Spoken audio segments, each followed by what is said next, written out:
This podcast is an affiliate of BCW Supplies. The next time you need to restock on comic book bags, boards, boxes, and more, be sure to use promo code FSP to save 10% on your order. That's FSP for Flat Squirrel Productions. It helps support the show too. Thank you.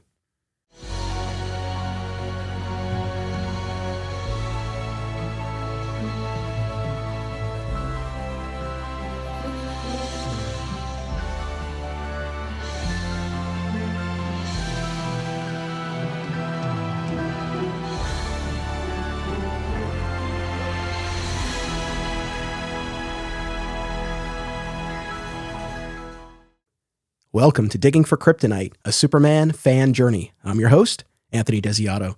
Joining me to discuss your Superman fan confessions and hot takes is our pal from All Yeah Comics Skokie, sweet Bernie Gersmeyer. Welcome back. Yo, Anthony. How you doing, man? They say confession is good for the soul, my friend, and we're going to put that to the test tonight. Oh yes. I'm excited, man. There's a lot of great topics, a lot of great time people put in to ask questions or make statements. It'll be fun. Yeah, I want to say right at the top, sincerely, thank you to everyone who submitted. I don't have a count off the top of my head, but I think it was at least 50 people who sent in submissions, and a bunch of folks submitted multiple confessions or hot takes. So I think we ended up with over 100. Now, not every single one is going to make it into the episode in the interest of time, but I think we'll be able to get through a significant amount, and I'm really excited, and I really do appreciate everyone sending in those submissions and being so thoughtful and articulate. It was really great. This episode would not work otherwise. And speaking of, as you know, and I mention this all the time, I have my master spreadsheet that I live by when it comes to this podcast. This episode was not on it, but over the holidays, we were at my sister-in-law's, and I just kind of had this idea. It just kind of popped into my head like, hey, this would be kind of fun, and it would be great to get everyone involved and solicit these submissions. And I put the call out on social media at the beginning of the month, and now we're going to go through everything. I guess the only real disclaimer is you and I will be reacting to the submissions that we go through. We'll be saying whether we agree or disagree. We'll share our take, but all with the caveat that this is a judgment-free zone, right? Okay. So the idea is people were cool enough to share their confessions, so we're not here to dump on anybody, even if we strongly disagree, and it's okay to disagree, but this really is a judgment-free zone, and we'll just have some fun with this. And there might be some where I have a lot to say and you don't, or vice versa, somewhere neither one of us really have much commentary, and that's fine, and that'll give us a nice mix as we make our way forward, yeah? Yeah, I don't think there was anything about the Crisis movies, so I think we're okay. Well, on that note, so I got to tell you something, as far as the prep goes for this, there was nothing on that, but what was fascinating to me was when I first compiled everyone's submissions, I basically just had this master document, and the submissions were organized by name. That was it. Mm-hmm. And there was a part of me that's like, just leave it at that. You know, give yourself a break. You don't have to do any more homework. Just kind of leave it at that. But as I was reading through them, it dawned on me, hey, there is some overlap here. There are topics that are coming up in multiple places. And for the flow of our conversation, it would behoove us to organize them topically. So I did that. I went through that process of grouping everything by topic. And not only will that aid our conversation, but it was eye-opening to me to see which topics garnered the most submissions. Did you have any reaction to that as you were looking through the list? Well, I am looking through it now, and I'm, of course, like the comic stories and runs that had a lot of stuff about it there. I mean, I don't want to spoil the conversation to come, but I will just say there was a lot on John Kent. Yes. There was a lot on John Kent, and shockingly little on the Snyderverse. I was floored. Yeah. I was happy. Yeah, I think it might be one of those things where everything that needs to be said has been said, and maybe that's it. But that really stood out to me. Yes, there were 3. Yeah. No, it's good. I'm excited, man. Yeah. What do you want to start with? Let's do it.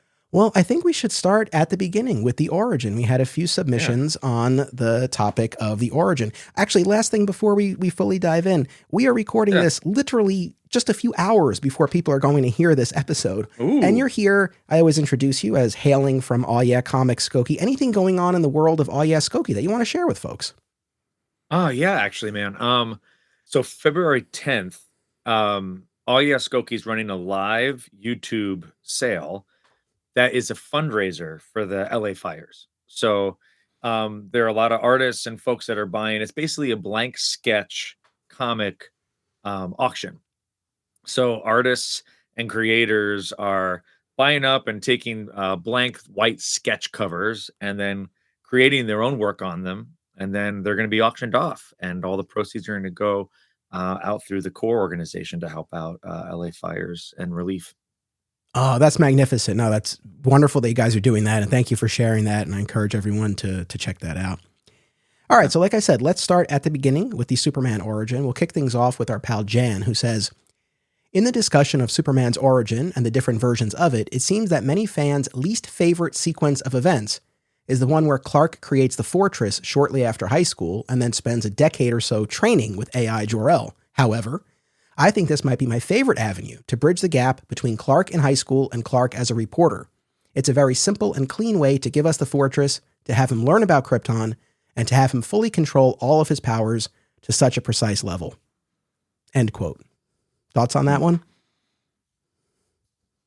Well, I mean, we just talked about that in the 1978 version. And yeah, there's a lot of merit to that gap where we don't really see him learning a lot about humanity and the world, but he has the time to obviously go through things with Jor-El. I guess I don't mind the shift into that training session, but I guess I've never always understood the lack of visibility we got to miss, and also that he's learning about humanity without humanity. Yeah. So that was something that always kind of threw me off. And again, we're saying judgment free, and I don't want to poo poo on anything, but it's always kind of not made me upset, but thrown me off that he learned in a very sterile environment about a very organic thing. Similarly, I think that's always the issue that I've had with it. I think my position has definitely softened, especially in light of our recent discussion of the 1978 movie. To Jan's Yeah. point, I think it is fair to call this a little bit of a hot take, because I think if you were to poll Superman fans, yeah, I don't know how high this version would rate. More recently, we saw this in the realm of the Superman and Lois television series, where we got the Right. flashback to his origin and similar type of training sequence there. Yeah. Although that was a bit more tactical, right, where he's out in the snow and he's practicing his powers and all of that. So it's a little bit of a blend, but still the same general idea that he Right. withdraws from humanity for an extended period of time to learn. I guess what I'll say here, and this will probably apply to numerous other things that we talk about, including actually our very next entry, but if you were to say to me, hey, you get one definitive version of the Superman origin story and continuity, and it's that for everything forever, would I pick the training in the fortress for 10 years? No. But No. that's not the reality we live in, right? We have all of Right. these different takes. So do I see this as a take that could have its place? I do. And going back to Superman 78, like you and I talked about, there is something very biblical about visiting with the character once in adolescence, and then he goes off and he has this experience, and then we meet him Yeah. again in adulthood. And Yeah. it also does achieve exactly the things that Jan is talking about here. So it's not my favorite. My position on it has improved, and I do think there is a space for it, and it accomplishes exactly those things. Yeah. Fair. Okay, continuing along here, our mutual friend Perry Constantine from the Superhero Cinephiles podcast, he says, Mhm. I get that people have a fondness for Clark as Superboy, but I'm not a fan of it because I think it stretches the secret identity beyond the point of credulity. It's one thing if Clark had operated in secret before he moved to Metropolis, like in Smallville, or if he was only Superboy when he operated in the future with the Legion. But for him to have been a public hero in Smallville is too much. It makes the connection between him and Clark even more obvious. Do you think this is even that much of a hot take? Because I feel like you have to be from a very specific generation to have that that hardcore Yeah. attachment to Clark as a public facing Superboy, right? Well, yeah, and Perry, you're a youngin' compared to us. Um, but yeah, I don't know, man. I'm with Perry that I've never really fully loved Clark as Superboy, except for like nostalgic and like it was fun. Like if you're a kid, it's fun to have a kid Superboy, but I think we've solved that problem recently with John Kent. Like I think we're able to have our cake and eat it too because we have Superman the father and we have Superboy John Kent the son. But yeah, I like as we were talking about kind of origins, I really enjoy Clark using powers, but not as Superboy. I like him in secret helping. I like him training and learning about things in Smallville, but not in public. So here too, my position has softened a lot on this. And as you know, and the audience knows, we spent a lot of time on the idea of Clark as Superboy on the podcast last year. And I really do see it all in a new light. Once again, if I could have only one version, would I have Clark operating as a public facing costumed Superboy as a teen? No, probably not. But Right. I definitely see the value and the appeal of those stories. And I really just found myself, especially by the time we got to those Bronze Age stories, the New Adventures of Superboy series, having those Smallville set stories with the Kents and the General Store and Lana and Pete. And though I didn't get as much mileage out of them, all of the business with the Legion in the future, they were so charming and I got a lot out of them. And I saw how much of the modern Superman drew from those Superboy stories. So Yeah. I now am at the point where not my preferred version, but I see it as a valid, viable avenue. And the last thing I'll say on this, unlike so much from pre-crisis that has been dusted off and spun again in the modern era, with limited exception, obviously the Jeff Johns stories like in Secret Origin and all of that. But for the most part, Right. we've not seen Clark as Superboy, a costumed Superboy, really told through a modern lens in comic book form. We've had some recent hints in the pages of the Superman titles. I know during the Absolute Power crossover, there was an issue that opened up and you actually saw the sign, "Welcome to Smallville, home of Superboy." I think, I don't know. We'll see what happens from DC in the months and years ahead. I wouldn't be surprised if this gets a little bit of play. But that's another thing that I circle back to is just that, no, like we haven't seen this spun anew, whereas we have with Yeah. so many other things. And I just think it would be interesting. Well, and Jeff Johns is a little more active back on books and doing some things here and there. So I mean, I think anything's fair game. with Well, that. he's off on Ghost Machine duty, so I feel like it would be someone It's- else. And that might be for the best. It might be for the best, Yeah. but we'll see. We'll see. It's yeah. But I'm, Powers, I'm really interested in this. This next thing I'm really interested in because this, you know how I feel about. yeah, this. I mean, so thank you, Perry. So these next two go hand in hand. And interestingly, Yeah. out of all the submissions we got, there was no counterpoint to this raised. This wasn't something where, oh, people are split on this. So both Matthew Malachi and Rob Matthews point at the same idea. Rob says the Kent should be alive and a touchstone for Clark. Matthew says Jonathan and Martha should always be alive. Clark lost his entire home planet. He doesn't need any more tragedy in his backstory. Killing Jonathan in Superman 78 set a bad precedent that's been unnecessarily followed a lot of the time since. And I know you and I are in lockstep about this, about having Yeah. the Kents be alive. I I am, and I think it's interesting because I feel that if you look at Superman, if you look at Batman has always had Alfred. Now, recently, it's not for spoilers, sorry everybody, but Alfred is now off the table in the Batman books.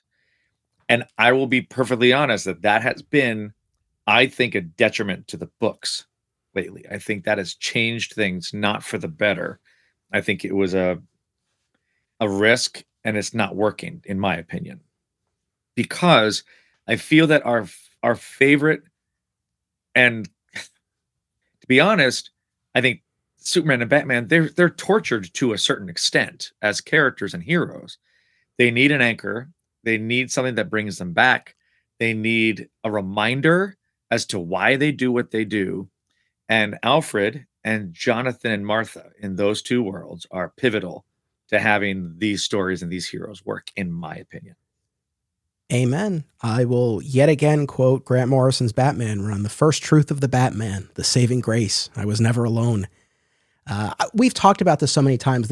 I guess the main Yeah. thing that I do want to just zero in on before we move to our next category here, Matthew brings up this idea of the precedent that's set in Superman 78. And I think that is a very important point. I was thinking about this a lot. I mean, I remember it being a running joke at the comic book shop that I used to work at, where it's like, yeah, if you're playing Jonathan in any of these Superman projects, you better be ready to grab your arm and fall to the ground at some point. And not that long ago on the Talkville podcast, where Tom Welling and Michael Rosenbaum go episode by episode through Smallville, which is our second favorite Smallville rewatch podcast.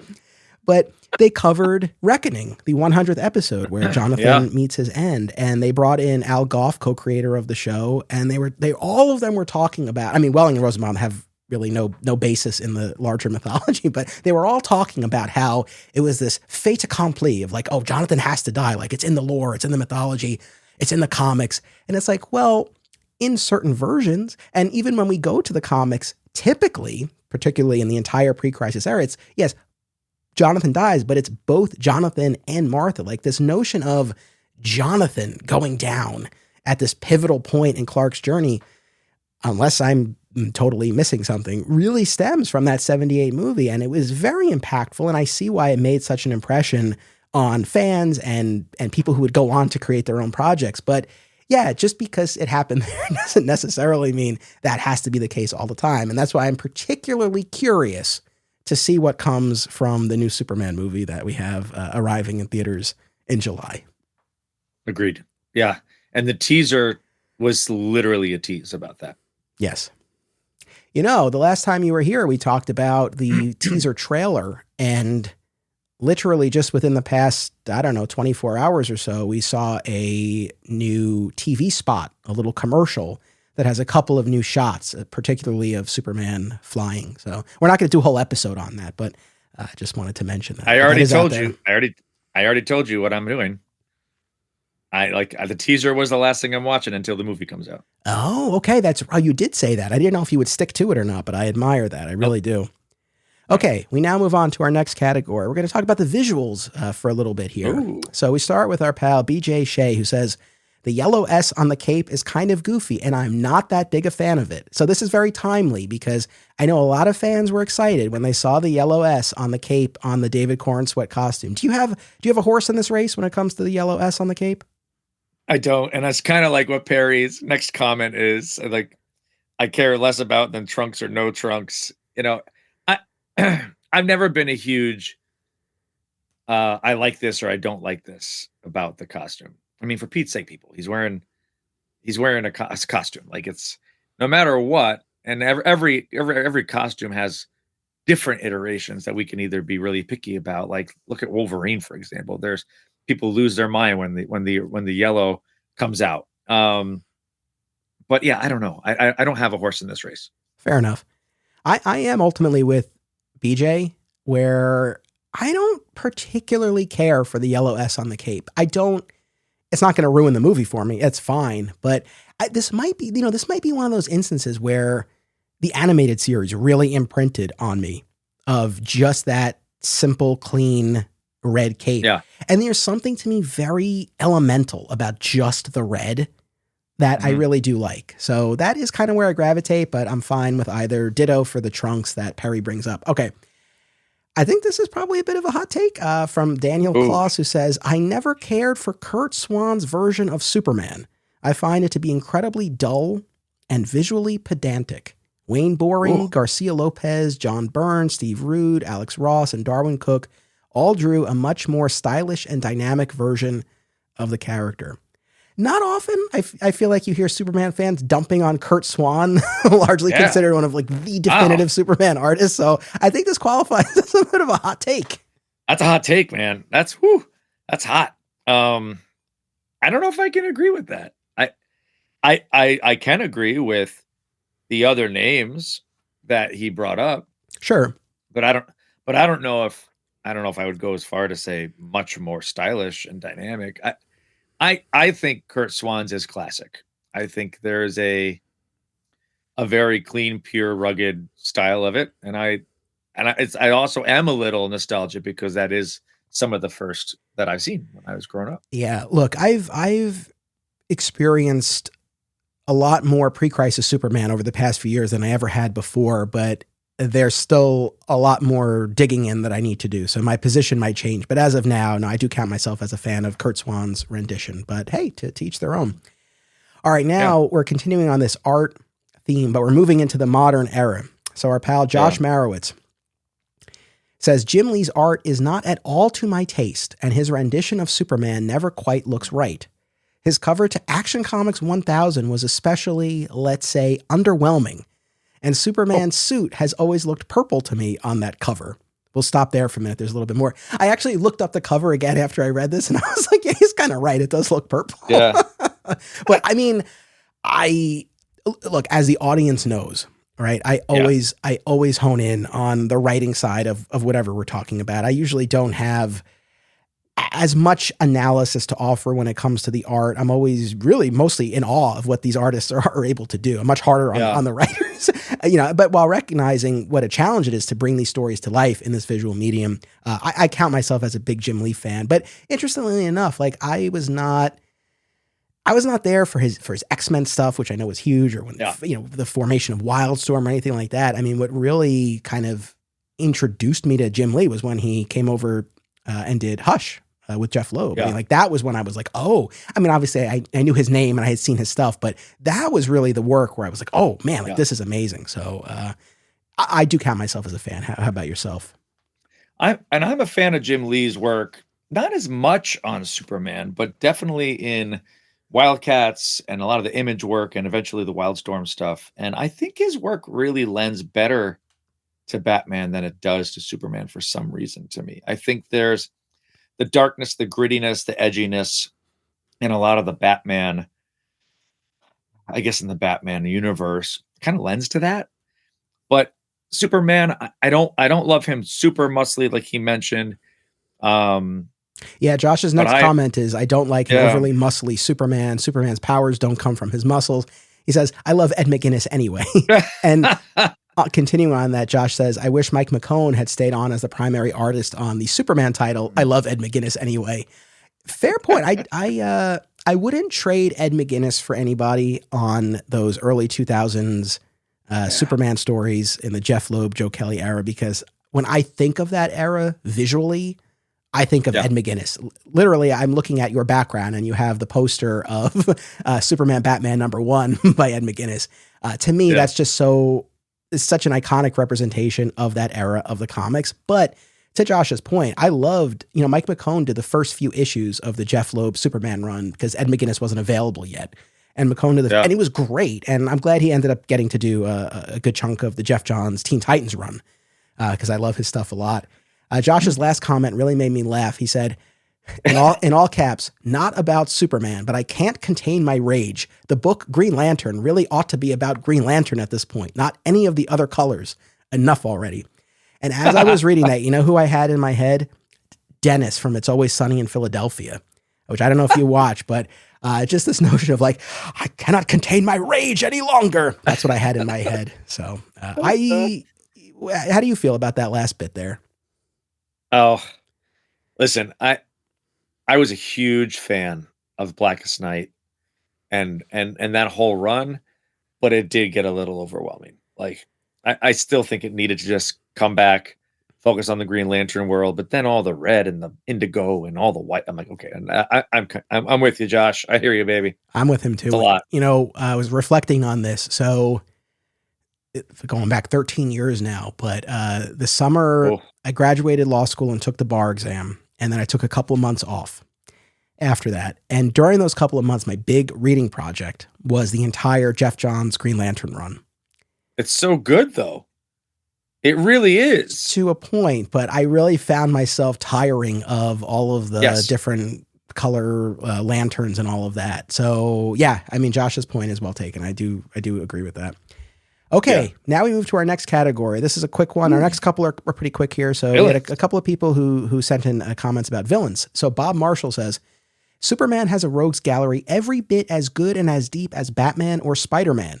And the only reason people say he doesn't is because the movies haven't tapped into it enough. In saying that, though, the one Superman villain I don't care for is Mixius Pitalik. He's way too powerful and is a silly character that belongs in the past. And I guess similarly, Dave Bratton says, I've never liked Bizarro. The backwards talk is silly and annoying to me. The only tolerable incarnations of the character, for me, are the failed clone in the Burn Man of Steel series and Forever Evil, the Phantom in Smallville, and the mutant version in Superman and Lois. Any version that that resembles the Silver Age is not for me. I love both of these comments. You've heard me go off on Bizarro. It is like one of my least favorite characters, unless it's done in a way that has nothing to do with the backwards talk. It has nothing to do with. I don't think Bizarro should be a sad backwards version of Superman. It always frustrated me. I didn't understand it. Oh, what do you want him to be then? I feel like there should just be. I don't know how to explain it. We've talked about this. Maybe no, go ahead. There. No, it's okay. There's a rendition, and I think it was a Superman Adventures episodes where we visit Bizarro on his world, and it never comes off as sad, but it's lonely. It's a little bit of approach to that, but there is like a joy to Bizarro also, but I just don't love all the backwards talk. I think it's just too much, and it makes it hard to actually truly understand what he's trying to communicate. I think it's frustrating to me. I agree. I'm on record. I've said it many times before. I will say it yet again here. I detest the full-on backwards speak. The me and Bizarro, that's fine. Him sort of having a backwards idea, like in Superman the Animated Series, where he's trying to recreate the destruction of Krypton, or something to that effect. Right. Like the backwards thinking, like that's fine, but the speech, it really drives me crazy. And a little bit of a tease for upcoming coverage, we're going to be returning to the Jeff Loeb, Joe Kelly era. And that's the one piece of it that I'm not looking forward to, because boy, they leaned in real hard to that backwards speak. And I remember it driving me nuts back in the day. It drove me nuts when I reread it a few years ago. And I know it'll bother me now. For me, though, ideal Bizarro is the Superboy television series. In my mind, the gold standard for how to do Bizarro and just maintain the pathos, the tragedy of the character, but also Superman the Animated Series, because you really also had that humorous aspect to it as well. And I thought those two versions for me, like that's, if we can tap into anything like that, it's golden for me. But to Bob's point, do you agree that the Superman Rogues Gallery is as powerful as Batman or Spider-Man? Ooh, I really want to say that it is, but I can't. Like, it's close. But I feel that Superman's Rogue Gallery is closer to Spider-Man's than it is to Batman's. I think you have to have a deep well in Batman, because Gotham is supposed to be just like fully dark, fully hard, the gallows kind of vibe. I think Superman sadly has too many goofy ones, and that kind of frustrates me a little bit. But he's right. He's very correct that we have not seen great versions in most media of some of the best parts of the Rogue Gallery, because we really have not yet seen, except for in Justice League, the animated show, a good version of Darkseid, in my opinion. And don't go to the Snyder. We didn't see enough. At least, but on that note, at least he was getting there. Like that's the thing. Yeah. So to Bob's point, I don't know if I could hold up the Superman Rogues Gallery quite to the level of Batman or Spider-Man, but I agree 100% that it's an underrated Rogues Gallery. There's a lot of potential there, and that all the movies, repeated use of Lex and Zod has not done the Rogues Gallery any favors. It's like Lex, Zod, Lex, over and over. Yeah. Where's Brainiac? Where's Darkseid? Where is even Metallo? Where is Manchester Black, who started in Action Comics 775, and that whole elite? Like, we have a lot of different ones to hit into. And for that matter, there's times where Supergirl has not been good. She's been evil. Like, there's a lot of really great things to dig into that if you go deep enough, you'll find them. And honestly, Smallville did do a really good job in a lot of ways of bringing them out. Yeah, I mean, I think fair to say on the television front. I mean, look, even the Supergirl Yeah. TV series, they did Manchester Black, right? Like, Yeah. so yeah, I think on the television front, we've definitely gotten more variety. But yeah, when it comes to the movies, and I know I've cited this before, I will, I am a defender of the Amazing Spider-Man duology of films. I know they're not especially well regarded, but there was some really good stuff in there. And Yeah. while the Paul Giamatti version of Rhino might not be the most iconic of all time, however, what I loved about that movie was the way they used that character, where he pops up at the beginning, he's not Yeah. the villain of the piece, and then he shows up again at the end. I would love in the James Gunn movie or any of these forthcoming DCU films, do something like that. It's like, Yeah. look, honestly, I think Metallo is a character you could do a lot more with. But even if they follow that track with Metallo, and it's like you see him a couple of points along the way, like just put these villains in there. Like you can do something with them. I think it just it broadens the world. So I think there's a lot of untapped potential when it comes to the villains. Agreed. All right, Kandor is our next category, and we have a split here. We have two people who submitted comments on this, opposing views. So Bruce Kanan, he joined me for an episode of our George Reeves podcast not too long ago. He's a big George Reeves fan. He said, I wish we had gotten to see, or will see, a live action version of Action Comics 242 from July 1958. It's an iconic story that introduced not only Brainiac, but the bottled city of Kandor. It was Superman's first encounter with, quote unquote, his people. With today's CGI, this kind of movie can easily be done. For example, the shrinking effect on cities, the duel in space, Brainiac's force field, and Brainiac himself. And then the counterpoint to that from Chelsea, who says, I don't know if this is an unpopular opinion, but I don't really like the Bottle City of Kandor at all as a plot device, and I'm nervous James Gunn is going to bring it back to his DCU. I just think it takes away from the tragedy of the Superman story, and I don't think it adds anything. Where do you land on this, man? I would agree that I don't think we've really seen, besides the Krypton TV show, I don't think we've really seen much of Kandor. I agree with that. I think Kandor is part of the tragedy. I think Kandor, luckily, is like a piece of Krypton that still exists. But I mean, I was reading the Action Comics current runs did a whole weekly series called Phantoms, and it's very interesting because Superman really is not as loved as you would think he'd be by the people of Kandor. He's very liberal compared to the conservative science nature of Kandor. So they're not always a fan when he visits. And this recently like said, if you do this, we're going to exile you and you really shouldn't be coming back ever again. He's like, I have you in my fortress. You can't just like, you're living in my garage basically. But I don't know. It's a moot point to me. I hate to be this way, but I've never really cared either way. It always seems like an ornament versus a storyline. Oh, interesting. So I have not yet read that Phantoms arc by Mark Waid, but I will be getting there, and we'll talk off mic because I know you have a trip planned to this area over the summertime, and we might enlist Justin DeVoe and kind of catch up on the recent Superman title. So let's put a pin in that. But that's a fascinating angle, and kind of on that note. So a couple of things. If you had asked me this even a year ago or 2 years ago, I think I would have been far more in line with Chelsea's view. I was never particularly enamored with the idea of Kandor, exactly for the point she raised of it undermining that tragedy of him being, if not the sole survivor, one of the few survivors of the planet. Right. However, I think that there is still a huge element of tragedy that can be exploited or mined in these stories. I mean, the example you cited from this current Mark Waid arc, I mean, I wasn't even aware of that, but that's a great angle. But even just beyond that, the fact that Superman is unable to restore the Kandorians to their proper size, that's an angle. Also, too, I think it's critical that there remains a barrier.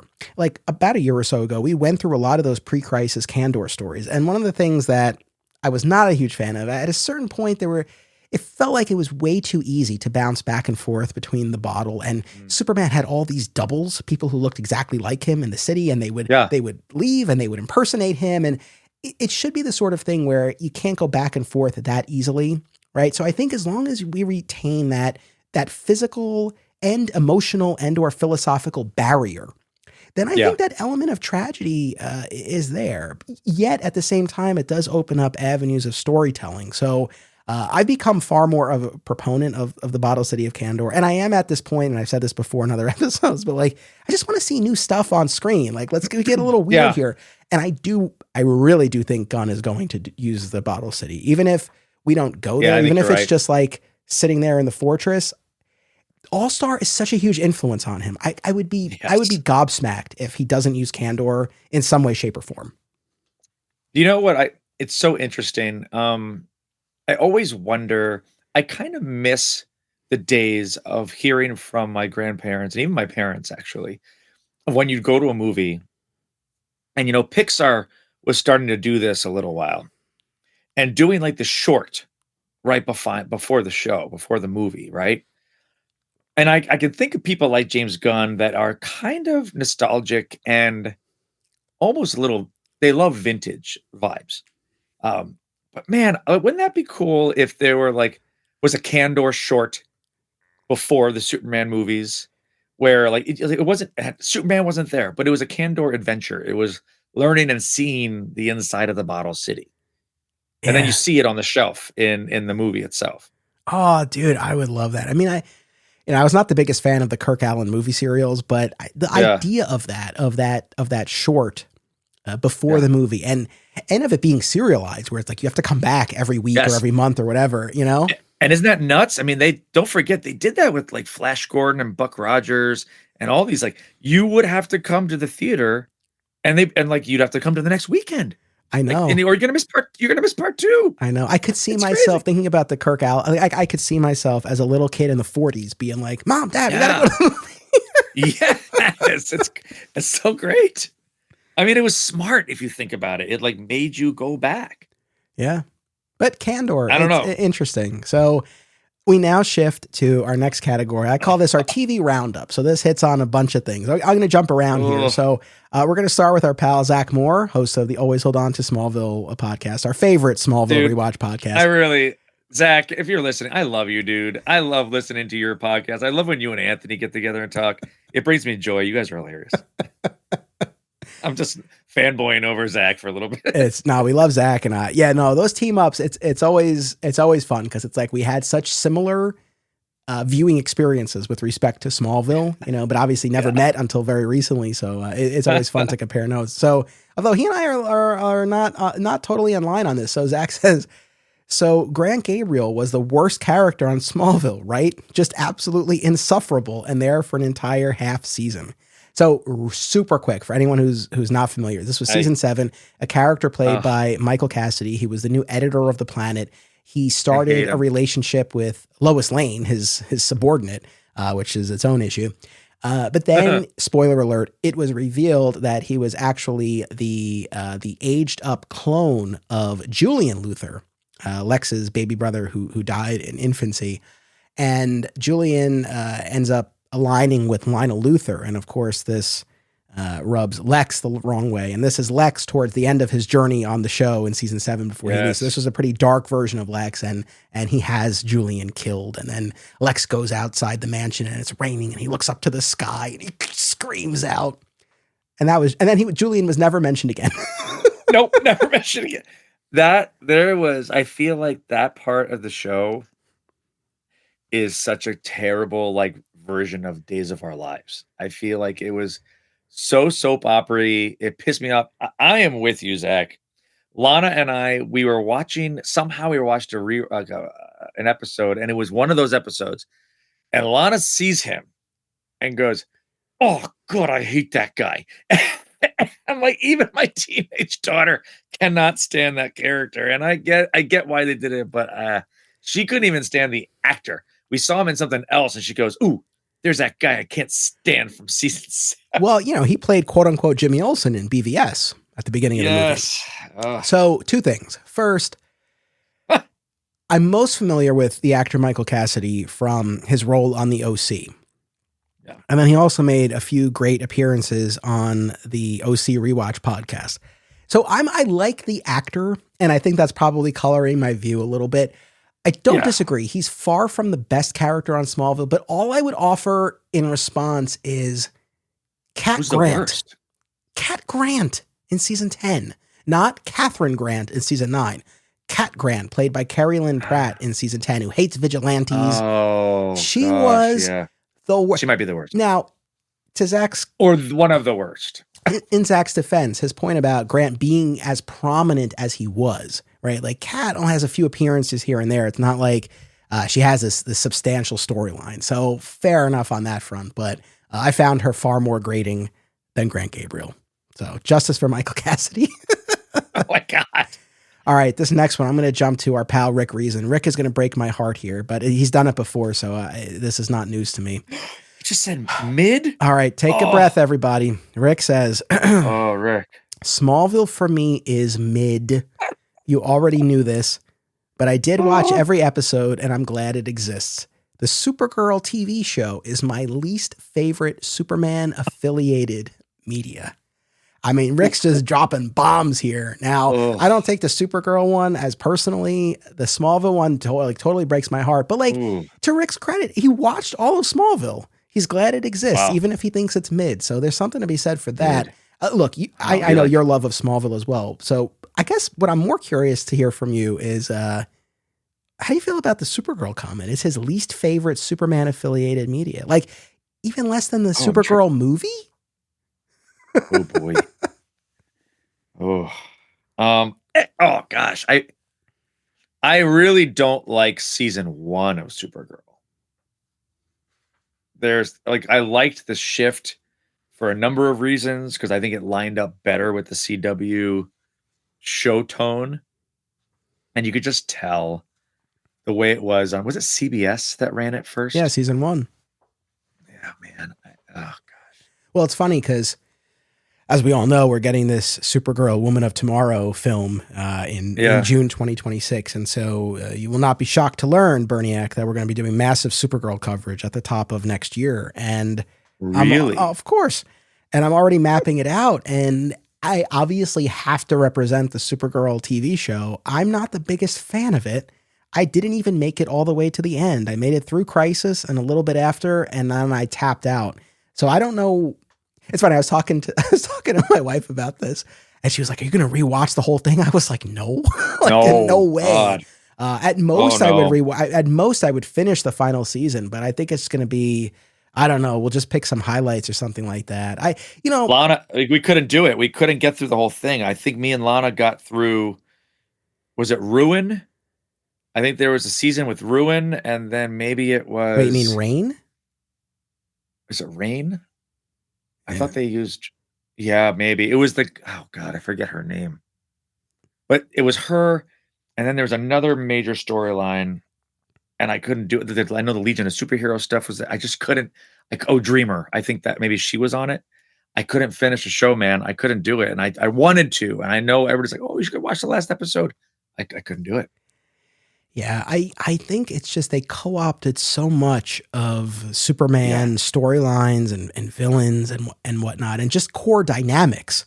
You know, the fact that Kara arrived so young and spent her adolescence being raised on Earth, I feel like just undermines a core tenet of what makes the Supergirl character distinct.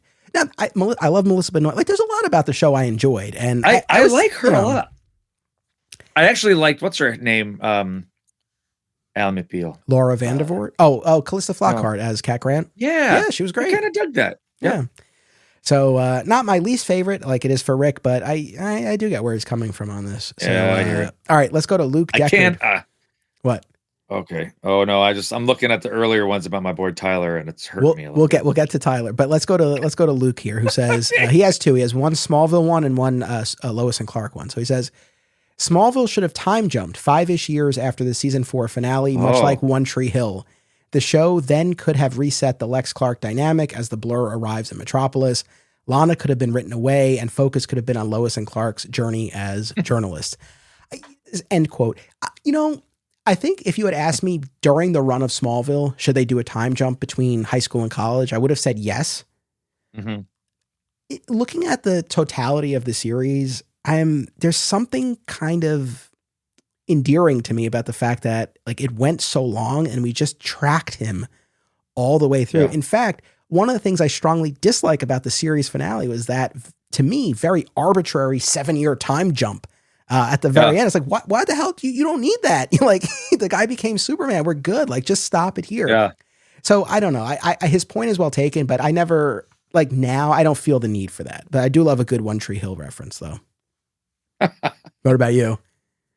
I do like time jumps.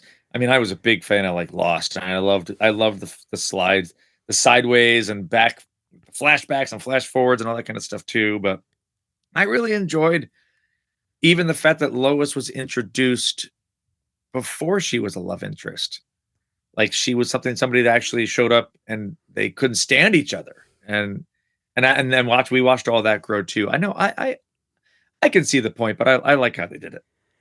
By the way, it's the next section. I know, Okay. but real quick. So recently, Tom Welling at a convention talked about how Tom Welling was not a fan of the blur, the red blue blur in season 8, and then the blur in seasons 9 and 10. I believe it. I believe it, but at the same time, you know, it's funny because you know, you can call in and leave a question on the Talkville podcast, and if you're a patron, you could potentially even be a guest. And thus far, I've been like, I don't what I want to ask that they haven't addressed between all these conventions and episodes. But what I would legit want to ask him now, and I say this with all the love and respect in the world, he's my favorite Clark / Superman, and I count him as Superman despite the CGI costume. Oh.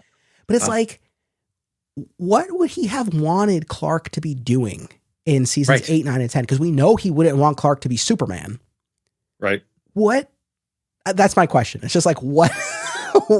I guess maybe he just would have wanted him to be a reporter and that's it. Like, I don't know. But to me, the blur always felt like a happy medium.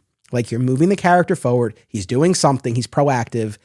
We've had some actual progression here, but he's not yet Superman. That would be my question, though. It's like, if not the blur, like, well, what did you want this guy to be doing for those last 3 seasons? Because he really did have his cake and eat it too. Like he didn't have to wear the suit. Nope. But we saw the progression. Yeah, I don't know, man. All right, now I do disagree with our pal. I'm going to be on.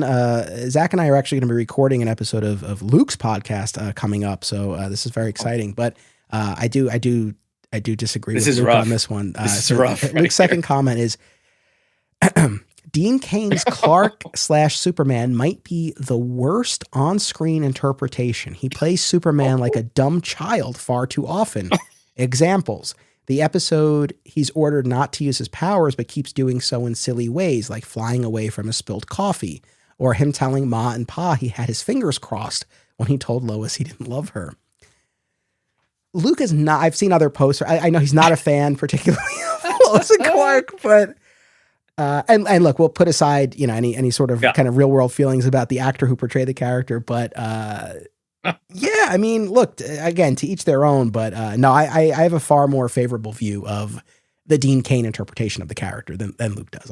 I'll say that, I guess. Yeah, I'm with you. I would never go this far. I mean, but it's not my favorite. But I think nostalgic wise too. What years did it come out? 93 to 97. Yeah, so I mean, I'm late high school into college. I mean, I not only started watching it in high school and was so excited. There's a Superman show because when it was on, I started reading comics again. And then I started watching Lois Clark with my now wife when we were dating in college. Like, so I have a affinity for that because it was the first Superman show she ever watched. Nice. So yeah. And Terry Hatcher, you know, I feel about Terry Hatcher. Yo, I mean, look, so over the course of this episode, you know, I'm dropping some hints about where we're going to be going on the podcast. And we've touched on Lois and Clark along the way. We have a lot more to do on Lois and Clark. So for the folks out there, FOLC, for the folks out there, we have Friends of Lois and Clark. We have a lot more to come on that show. But from what I have rewatched over the past few years, it's so much better than I thought I would find it as an adult in 2024 or 5. You know, it's more fun than I even remembered too. Like I think I enjoy it that way. And if you look at it from I wouldn't say campy, but a lighthearted lens at times, it helps a lot. Totally. And in fairness, I do, of course, prefer Dean Cain's Clark to his Superman. Agreed. However, and we talked about this, but that culmination of the New Krypton arc when he's fighting Lord Nor in the streets of Metropolis and he kicks up that staff and he twirls it and the music soars and he blasts. Yo, it's a legit badass Superman moment. Yeah. So I will always stand by that if nothing else. Chelsea, once again, real quick, she says, I wish the meteor shower story introduced in Smallville was the norm, because I think it gives a great explanation for the widespread availability of kryptonite and how no satellite picked it up. I totally agree with that. Yeah. All right, now we go to your boy Tyler Hoechlin. So we have a couple comments on this. So James Hart says, and this was a funny comment. It has some twists and turns in this comment. He says, yeah, I've never really liked Tyler Hoechlin as Superman. Is it because his introduction was as a minor character in Supergirl? Maybe. Do I instinctively associate a stubbly Superman with bad Superman from Superman 3? Possibly. But I must also confess to having not watched Superman and Lois because of this, so I've not really given him his due. I will watch some of season 1 and get back to you. 2 episodes later. Well, he's a brilliant Clark, isn't he? Wasn't expecting it to be a family drama, but this is much more palatable than the surprise we got in Superman Returns. I'm still not sold on him in the suit. His shoulders seem a bit egregious, but as a fellow wronged Smallville fan, I'll take all the TV suit action as I can get. Oh my God, that's great. It's like as he's writing the comment, he's like changing his mind. Yeah, it's amazing. I love the journey that he had, and James, I hope you enjoy the rest of the show, and I'm glad that it won you over. I mean, honestly, what James kind of encapsulates here really mirrors my own journey, which I've talked about, where it's like I was not all that keen on like another Arrowverse entry, and I just thought it was going to be like the other shows, and it ended up being its own thing. Now, at the same time, we have one final comment in this category from, once again, our pal Perry, who says, Tyler Hoechlin is officially the best live-action Superman. I'll be waiting at the junkyard for anyone who wants to throw down over this. Perry, you live in Japan, so I don't know how likely this is, but I think we might have to set a time here. I love Tyler Hoechlin. I can't go so far as the best live-action of all time, but I am a fan. Okay. I'm a big fan of Tyler Hoechlin. And I've said this recently that, now listen, and I know there's some comments we're going to get to this about.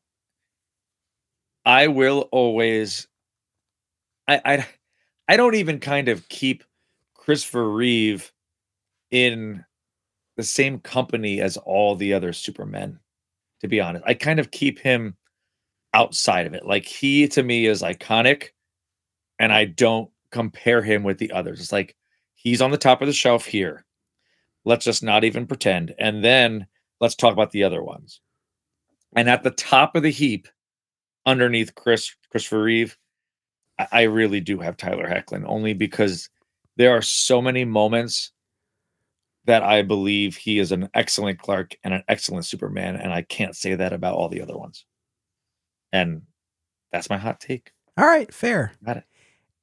You know, people might be wondering, these two guys, they're reading all these hot takes from other people. Are they going to share any of their own? I don't know if you have any, but when we get to the end, if there's anything that we want to share, we will. But no, I love Tyler Hoechlin. I really do. For me, it's always Tom Welling. But everyone has their favorite. Like, that's the thing. It's such a subjective thing. Okay, well, speaking of Christopher Reeve, that's our next big category here. So I'm gonna, when I put the call out and I solicited these confessions, one of the things I said was like, is there anything you haven't read or watched that everyone else seemingly has? Oh, and interestingly, only one person answered that. And that's what I want to start with. This was one of the ones that floored me. This is our pal, Philtastic Phil Menza from Fat Moose Comics in Whippany, New Jersey. He's an artist. He has a YouTube channel. We love Phil. Wow. Phil says, bless me, Desi, for I have sinned. Some people call me Desi, by the way. He says, bless me, Desi, for I have sinned. As someone who collected comics for 31 years now, I've never said this out loud. I have never watched any of the Christopher Reeve Superman films. I plan to remedy this on Max, but my son's love of Blippi and my wife's affinity for various trashy Netflix dating shows have prevented me from doing so. I may save this for a vacation day or wake up early one morning to get around this. Now, Phil. no judgment. There's no judgment. And I don't mean to blow up his spot or salt his game, to borrow a term from the OC, but just for context here, Phil joined me for an episode of my Patreon show a year or so ago where we were going through all the DC films. And we talked about Catwoman, the Halle Berry Catwoman movie. Wait a second. I'd have to go back and double check the episode. I don't think that was the first time he watched it. But even if it were, Phil has seen the Catwoman movie and has not seen any of the Christopher Reeve films. I love you, Phil. I love you, Phil. Phil, I trust that you're an amazing person by listening to Anthony talk about you. He's a good man. He's a family man. Two young children. He's a wonderful guy. It's just, you know what? It's just more than anything else. It's shocking to me. Like, you just think about how long these movies have been around, how available they've been on VHS, DVD, probably other defunct formats, streaming, just syndication, like just catching them on cable or whatnot. So how long they've been around in as many different forms as they've been around, to just have never caught them ever, but also to be a comic book fan, right? Like, that's wild. It's wild. Yeah, no, this is not judgment. More like I'm in like disbelief. But buddy, you know, it's funny. I read this and I read through, I knew this one was coming, but I'm still kind of surprised. Maybe I thought it would change somehow, but I guess, feel like, yeah, what? No, I heard Perry talk about, I'll meet you at the junkyard. I'm like, Phil, like, I'll be at the junkyard, buddy. Like, let's go and like go watch, and you'll understand the junkyard reference too. Like, go watch those. I know. All I could say, Phil, is give them a watch, man. Some of them are pretty good. The other ones, there's still good stuff in there. All right. And even the ones that we don't like, we've liked better now. Yeah. The last one here, I'm jumping around a bit from the list that you have, but I honestly, is this from Bobby Barrett? I actually don't know how much of a hot take this is. And I say this from personal experience, having covered Superman 2 at the end of 2024 and just hearing from so many people about Superman 2 and the Donner cut. I don't know that how hot a take this is, but Bobby says, while the Donner cut of Superman 2 is an amazing look at unseen footage and a glimpse at what might have been, the original theatrical version will always be the more fully realized version of the film, and even has some takes that I prefer. Like, I expect better manners from my guest Zod, end quote. Or as we talked about at length, right? General, would you care to step outside? So, I mean, I mean, I feel like that was kind of the prevailing sentiment I encountered when we were covering that movie. It's like, you know, and look, by all accounts, right? The Donner cut of Superman 2, I mean, it uses a screen test for one of the scenes. Like, it was, you know, clearly didn't have all of the pieces put together. It's not really a movie. Like, it's, but I do still have a lot of affinity for it. And as I will say once again, if I were to build my perfect cut, I start with the Donner cut for whatever that's worth to people. Okay. I agree. Javi says, we have a couple now on Margot Kidder here. Javi says, not only is Margot Kidder not an iconic Lois Lane, but Annette O'Toole's Lana Lang has more chemistry with Christopher Reeve. I don't get why Reeve's Superman/Clark would go for this Lois. And our pal Tim Bruns, similarly, Tim says, in Superman 2, Margot Kidder's Lois loves the powers, not the man. I mean, I know you were here for the Superman movie, but anything you want to say on the Margot Kidder piece of it? I always feel bad for Margot Kidder. I have a sweet spot. I just always feel bad. She's not my favorite Lois Lane, not by a long shot, but like early, like if you really watch Superman the movie, it gets worse from there, guys. But there's so many really cool spots that she is great. And if you're a fan of some of the 1970s and early 80s comics too, like she's doing a good job trying to represent that character. And really, when she did Superman the movie, like if you really go back and watch, she's a beautiful woman. Like, she looks great. And she had a lot of stuff going on in her life. I think it just got worse and worse as she kept coming back. So I will also say I agree with all of that, and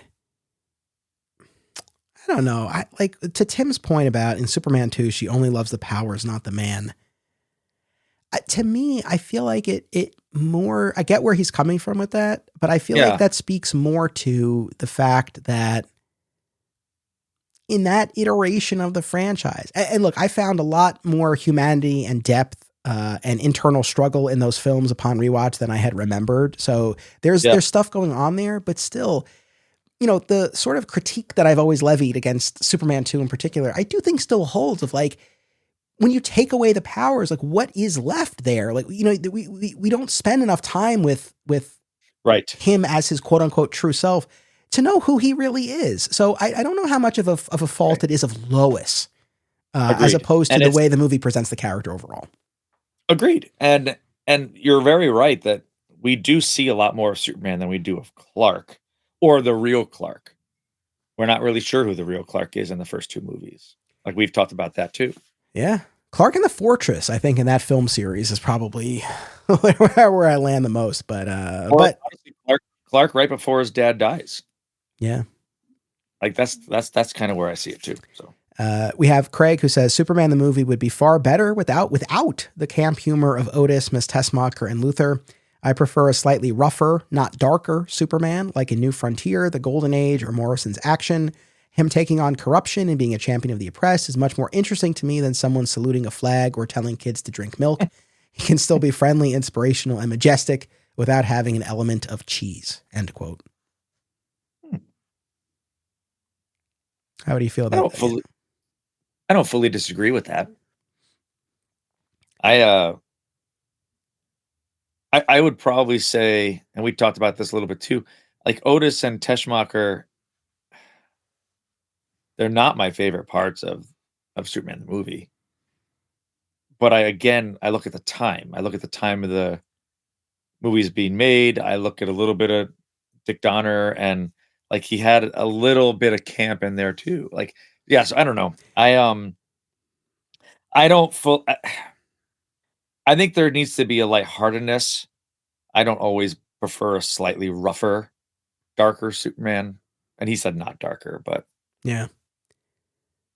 yeah, but Yeah, I can get behind the champion of the oppressed. We've totally. talked about a lot of the Bronze Age stories that were really cool that we don't always talk about when he No, was that's an stopping disasters. like that's the thing. I have like that's an aspect of the character that I would love to see explored more. I think there's really something Yeah. to that.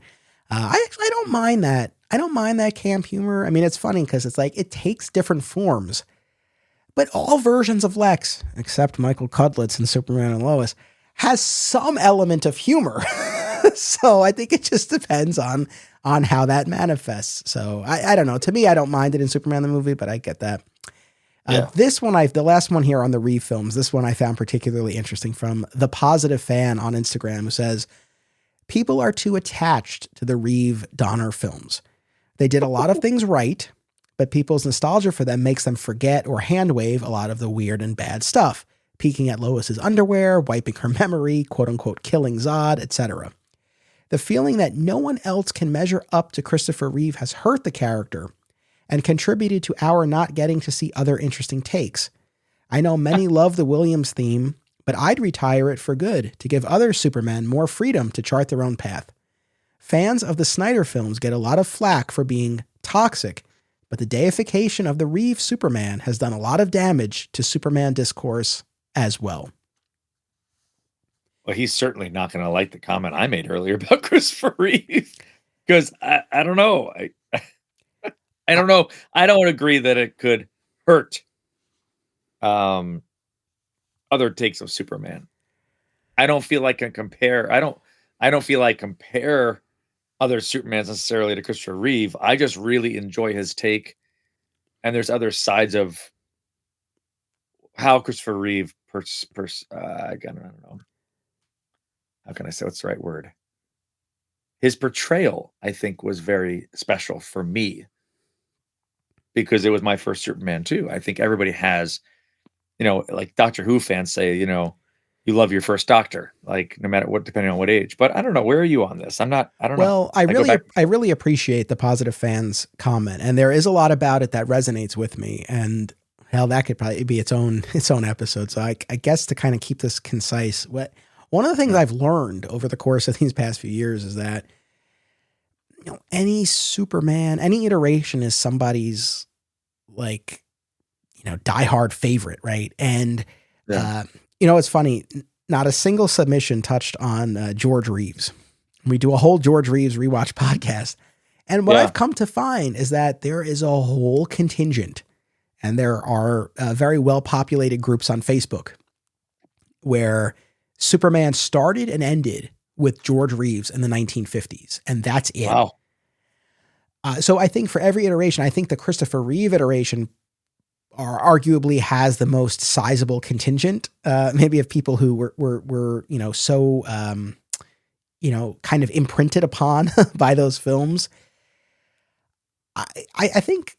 A while back, I probably, in talking about the Snyder films, I think I was seeing a lot of people on social media, right, making those comparisons. And in my mind, I felt like so many people weren't able to access the Snyder films because they were holding on too much to the Christopher Reeve iteration.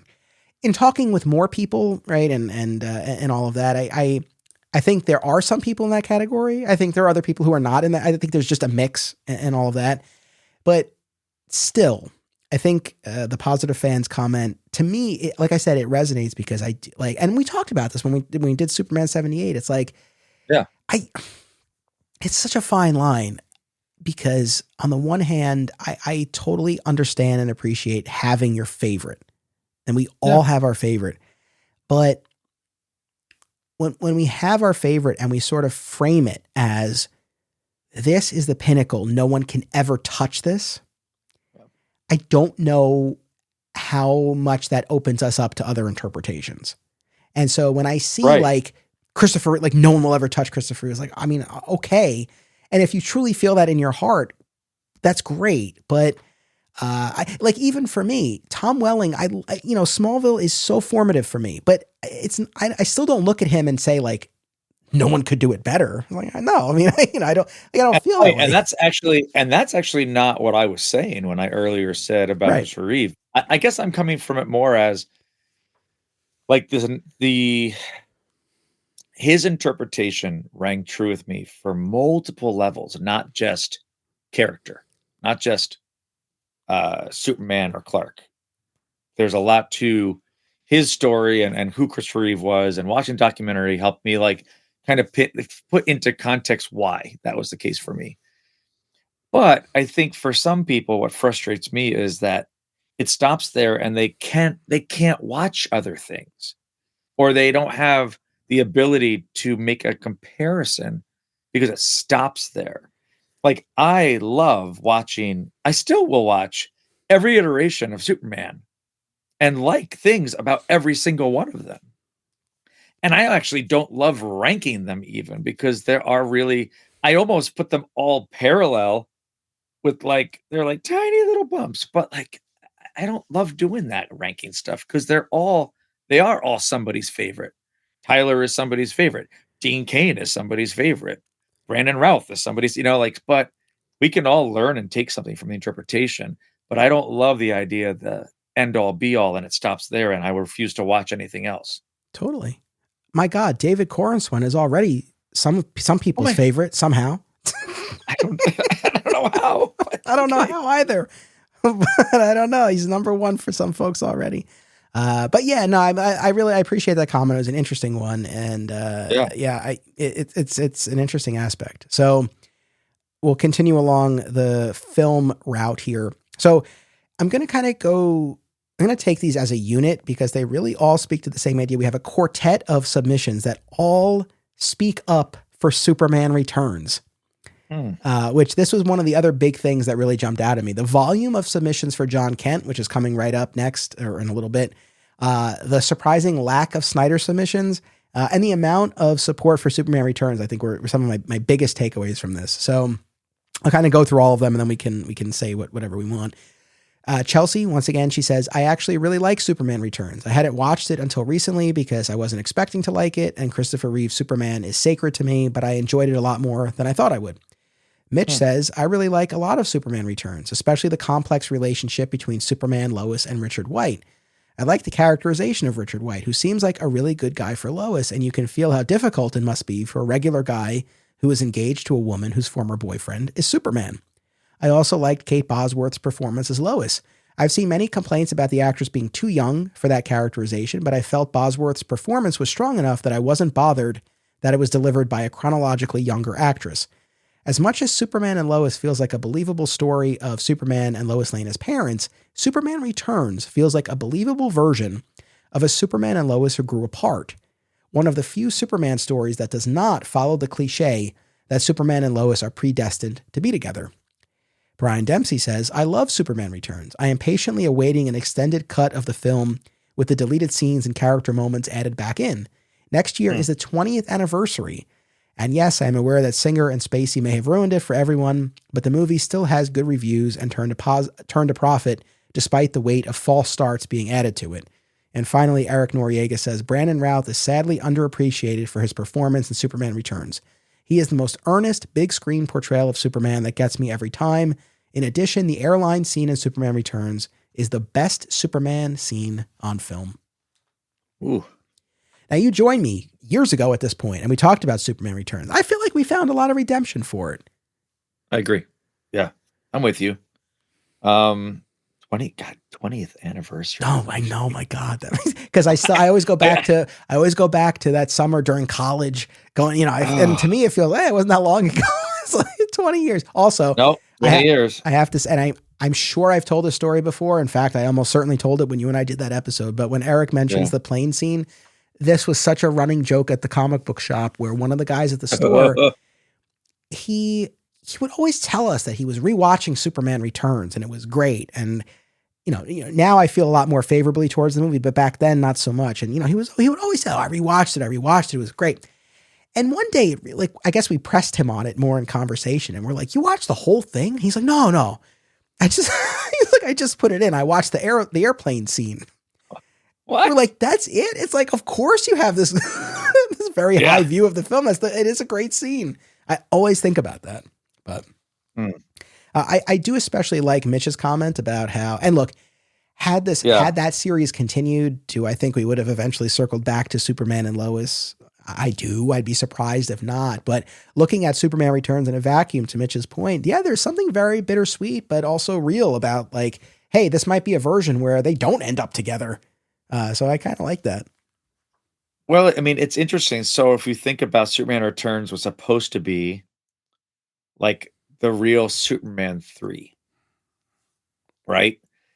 And you could also look at it as an homage to the Christopher Reeve, like Dick Donner side of things too, right? Or even take it through Superman 3 and 4, where Superman and Lois are not together. Superman's with Lana for a little while. Superman's not with Lois in 4, but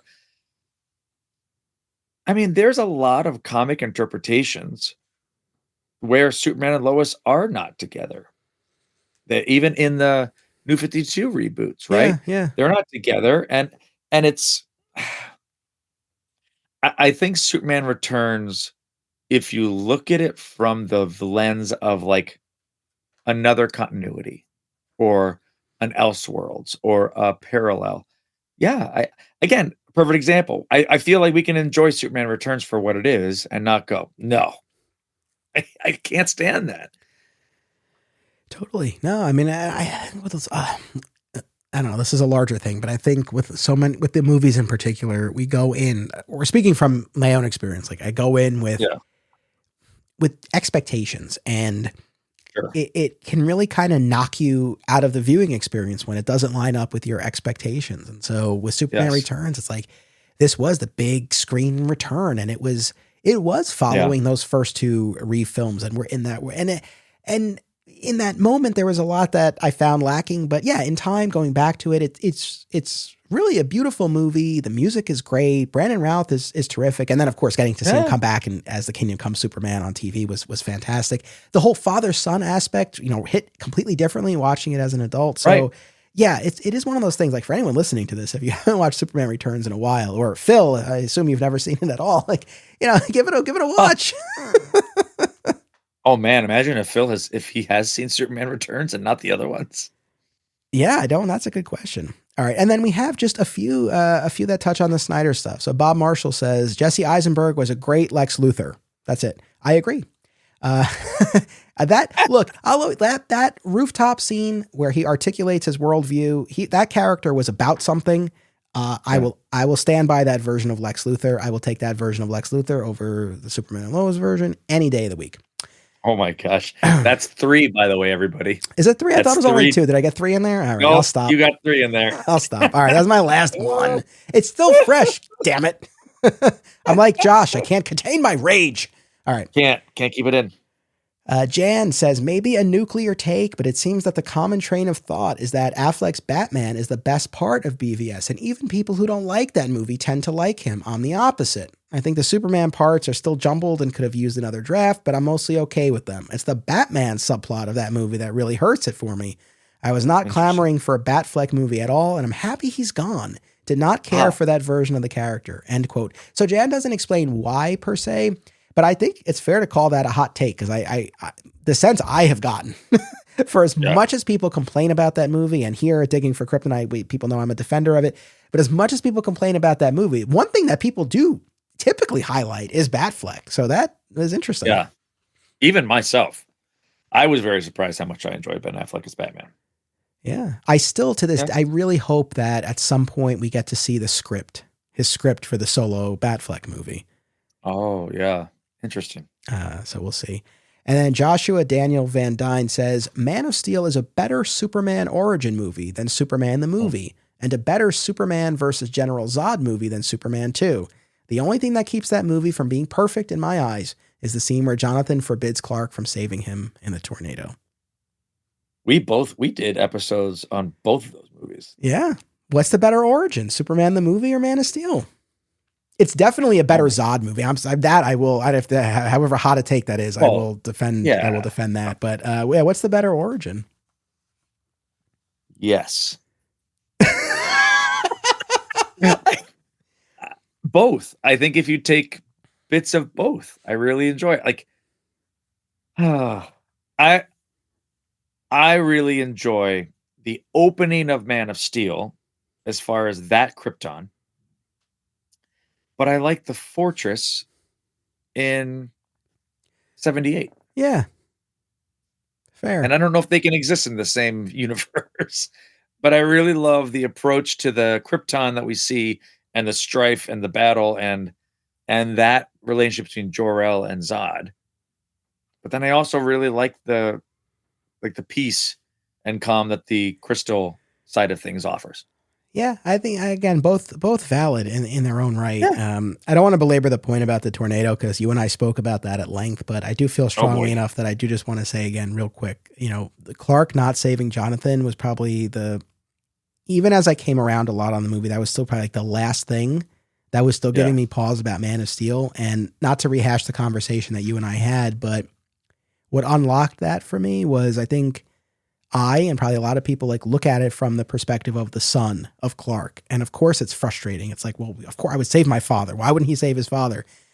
Yeah. For me, it's like, I just look at it from the perspective of a father and just hoping that I have that kind of relationship with my son, that level of trust where if I said, no, you have to let me do this, that he would listen as hard as it is. And that's what just unlocked that for me. And I know even as I say that, there are people I would never see it like that. That's fine. But for me, that's what was the deciding factor in it. That's my hot take, I guess. Fat Moose Comics, established in 1982, is New Jersey's best and oldest comic book store. Led by current owner Sean Hendricks, Moose has that rare, old-school comic shop feel and camaraderie, yet also remains a welcoming space for new fans. If you're looking for something and they don't have it, they can probably get it for you. They know a guy. Visit Fat Moose in Whippany the next time you are in the Garden State, and be sure to reach out via the Fat Moose Comics Facebook page. My love of the TV series Smallville is well documented, and there's one Smallville podcast that's always at the top of my queue. Always Hold On to Smallville, hosted by our pal, Zach Moore. Zach and his guests bring great insight, passion, and humor to each and every episode, and the podcast will continue with more great Smallville and Superman talk even after their series coverage concludes. listen wherever you get podcasts, and keep an eye out for the other shows under the Always Hold On To banner, including Arrow, Star Wars, and more. We all love the big-budget superhero films, but the world of independent cinema remains a place of unbridled creative freedom and entrepreneurial spirit. Whether you're an independent filmmaker yourself or you just love movies, don't miss these New Jersey film festivals: Brightside Tavern in Jersey City, Hang On to Your Shorts in Asbury Park, and Round Reel in Bloomfield. Submission information for filmmakers can be found at filmfreeway.com. Follow the festivals on social media for news about events, discounts, tickets, and much more. All right, I think the time has come for the topic with the most submissions. Now, we're only talking about half a dozen here, but still, when we look at the total of all of this, I was just struck by how many people had comments about John Kent, you know? Yeah. All right. I really like, let's jump into it, because I think I'm with Perry on this one. Yeah, we'll start once again with Perry Constantine, who says, John Kent should never have been aged up. They should have kept him a kid, and pretty much all the older John Kent stories could have been done with Connor, with only minimal changes.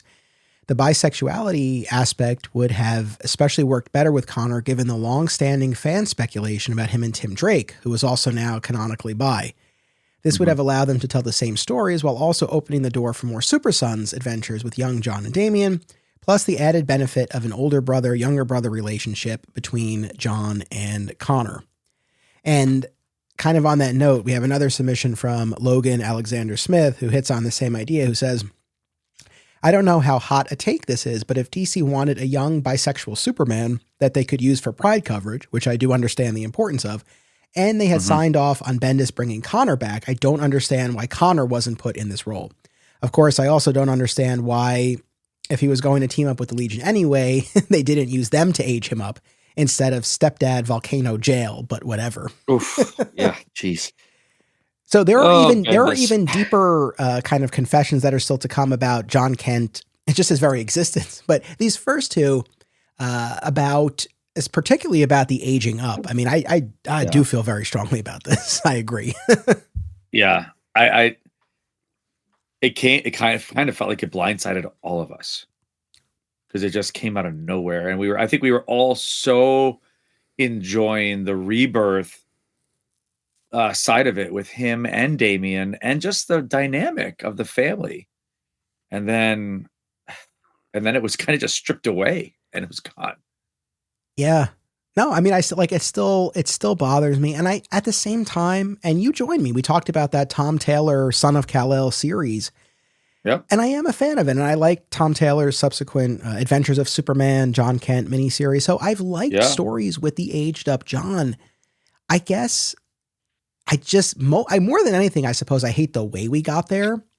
Agreed. Right. With him being, exactly like Logan says, the volcano, it's just such a dark way to go about this. And I always say, it's like, and as Logan hits on as well, it's like, if you were going to use the Legion, you could have just done a time travel thing, like an older version of him comes back. And then you can, do you need two versions of him simultaneously? No, probably not. But it's like, that still would have been more palatable to me than what we got. I guess the phrase that I've been using too is, I just feel like they did him dirty. Like, I feel the character didn't deserve what he got.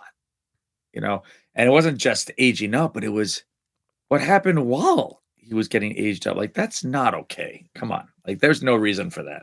Yeah.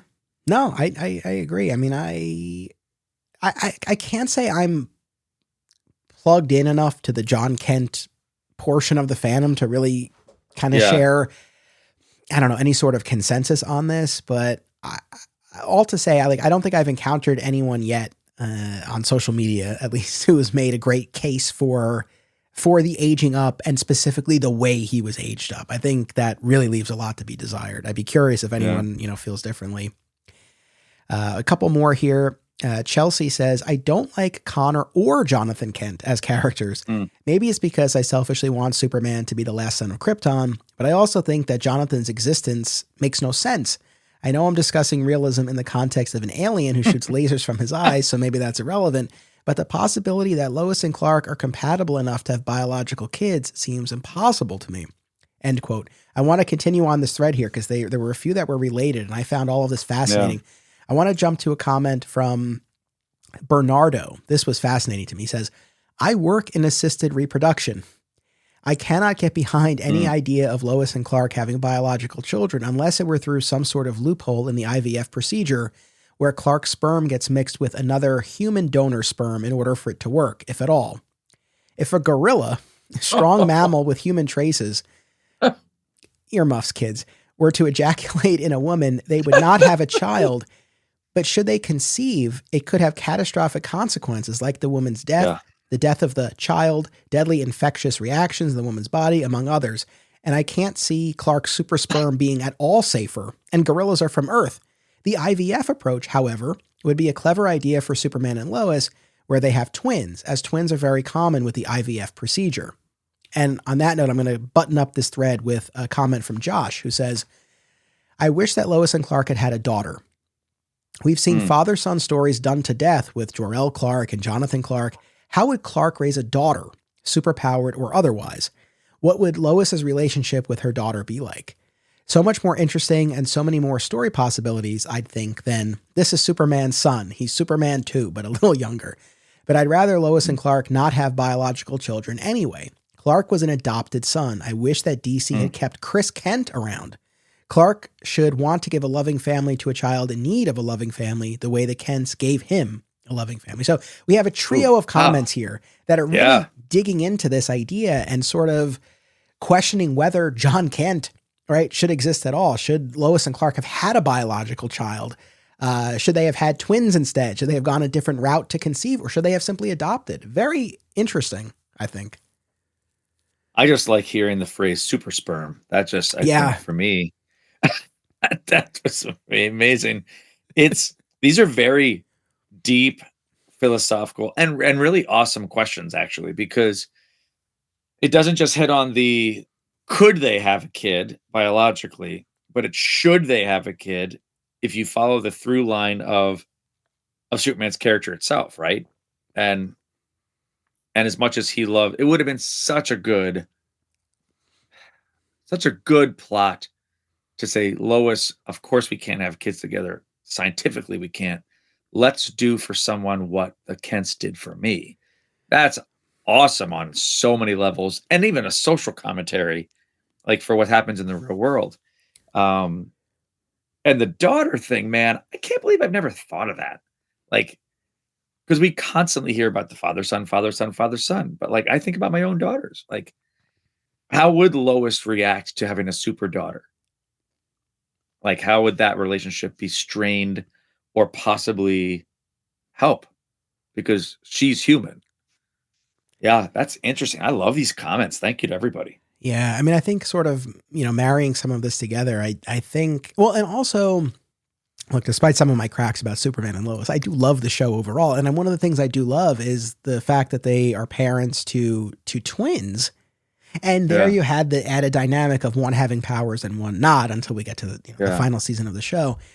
But I think the twins aspect is really interesting. And had it been a son and a daughter, I think that really, I think that does open up a lot. And yeah, this whole notion about adopting, I mean, look, actually this comes up in one of our upcoming categories here, but it's like now in the comics, Lois and Clark have also adopted twins, a boy and a girl from Warworld, the super twins.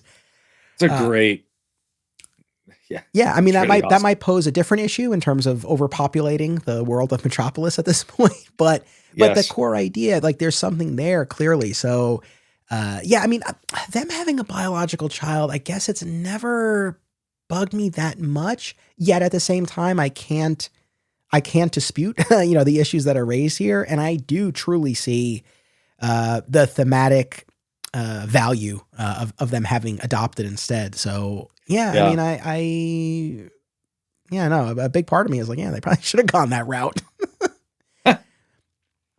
And then, we have one final comment on John Kent, and this actually runs counter, I suppose, to where we started here. So Jared says, I actually like John Kent much more as a young adult than I ever did as a child. When he was a kid, he didn't really feel like a kid. He just felt like a fake, precocious Cousin Oliver sitcom kid who's just there to be cute and make the grown-ups go, aw.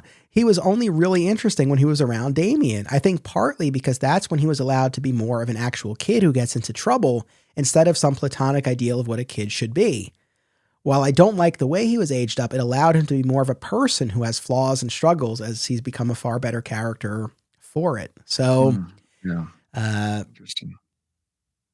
Yeah, I mean, I guess that's not so totally at odds with what came before, but I guess prior comments I think pointed more to, him being aged up and the way he was aged up. I think, and I think most people do sort of gravitate towards that rebirth era version of the character where he's the young kid and they're on the farm. But, here we have a comment, kind of saying maybe that wasn't. And look, you joined me when we talked about that Peter Tomasi, Patrick Leeson rebirth run, and it broke my heart. I felt like I spent half that episode apologizing for not loving it more, but it didn't grab me the way I thought it would based on the way everyone had kind of built it up. So, right. I don't know. I mean, I don't like to button this up. I guess overall, I'm glad that DC moved the characters and the family forward. Like, this is new territory for them to be parents. But yes, the way they've gone about it, questionable in numerous respects. Well, and if you you can do a look into also, if you're out there, just the creator transitionings between like showrunners or comic runners at the time. That played a huge part in all of this. Moving from Rebirth to Bendis to out of Bendis, Jurgens taking over this and all. It just, I mean, it was a lot. So I see why it happened. Yeah. So we have more comics talk to come, but I want to jump to, I have a couple of here that are just sort of organized based on the folks who submitted them. So we have a trio of quick submissions from the Krypton Report podcast family. So our pal Tyler Patrick of the Krypton Report, his family submitted some confessions. So his 7-year-old daughter, Sayla, said, "I don't like Superman with the gray hair, a la Kingdom Come." I'm just going to pause here for a second and say, Sayla, what's wrong with a little gray hair? Nothing wrong with some gray hair. It's all right. It's all right. It's a very distinguished look, I think. Returning to her comment, she says, "I like that my dad is the same height as Superman. I don't like the new Superman costume. It looks like clay." Which, honestly, Sayla, that might be my favorite comment that I got. All of this. And then Tyler's 7-year-old or 10-year-old son, Solomon, says, "I don't like the look of original Connor Superboy and how he was depicted in the Reign of the Superman animated movie. I don't like that the 1988 to 1992 television show is called Superboy. He's a man." He's a man. He's not wrong. And then Tyler's wife, Jania, says, and this is a theme here, she says, "Kate Bosworth's Lois Lane is a little better than Amy Adams' version. Amy plays Amy, not Lois. She'd be okay as Lana." So we have another vote for Superman Returns. I'm kind of with her on that one. So thank you to the Krypton Report family. Now, I was kind of going to save this for the end, but while we're here, if there's a winner, not that this was a contest, but if there's a winner in terms of the hottest of takes, then that award has to go to Lorenzo Valdez. And Lorenzo, he's reached out a bunch of times, been listening to the show, and I appreciate it. And he started off by saying, "It's weird for me to think of these as confessions, given how vocal I am about my plethora of controversial opinions, but here it goes." So there's about a dozen of them. They're like a line each. Amazing. So I'm gonna rattle them off, lightning round style. But these are. It's funny. I was thinking about this as the submission started coming in. I was saying to myself, these days, with the amount of opinions that are out there online, it's like, what even is a hot take anymore? Because virtually every opinion is represented somewhere, right? Yeah. Everything's a hot take. But yes, everything's a hot take, so nothing's a hot take. But what he submitted here, if I didn't know how sincere he was, I would almost think he was trolling us, right? So here we go. "Clark and Lana should always be endgame. Superman 3 and Superman 4 are better than Superman the movie and Superman 2.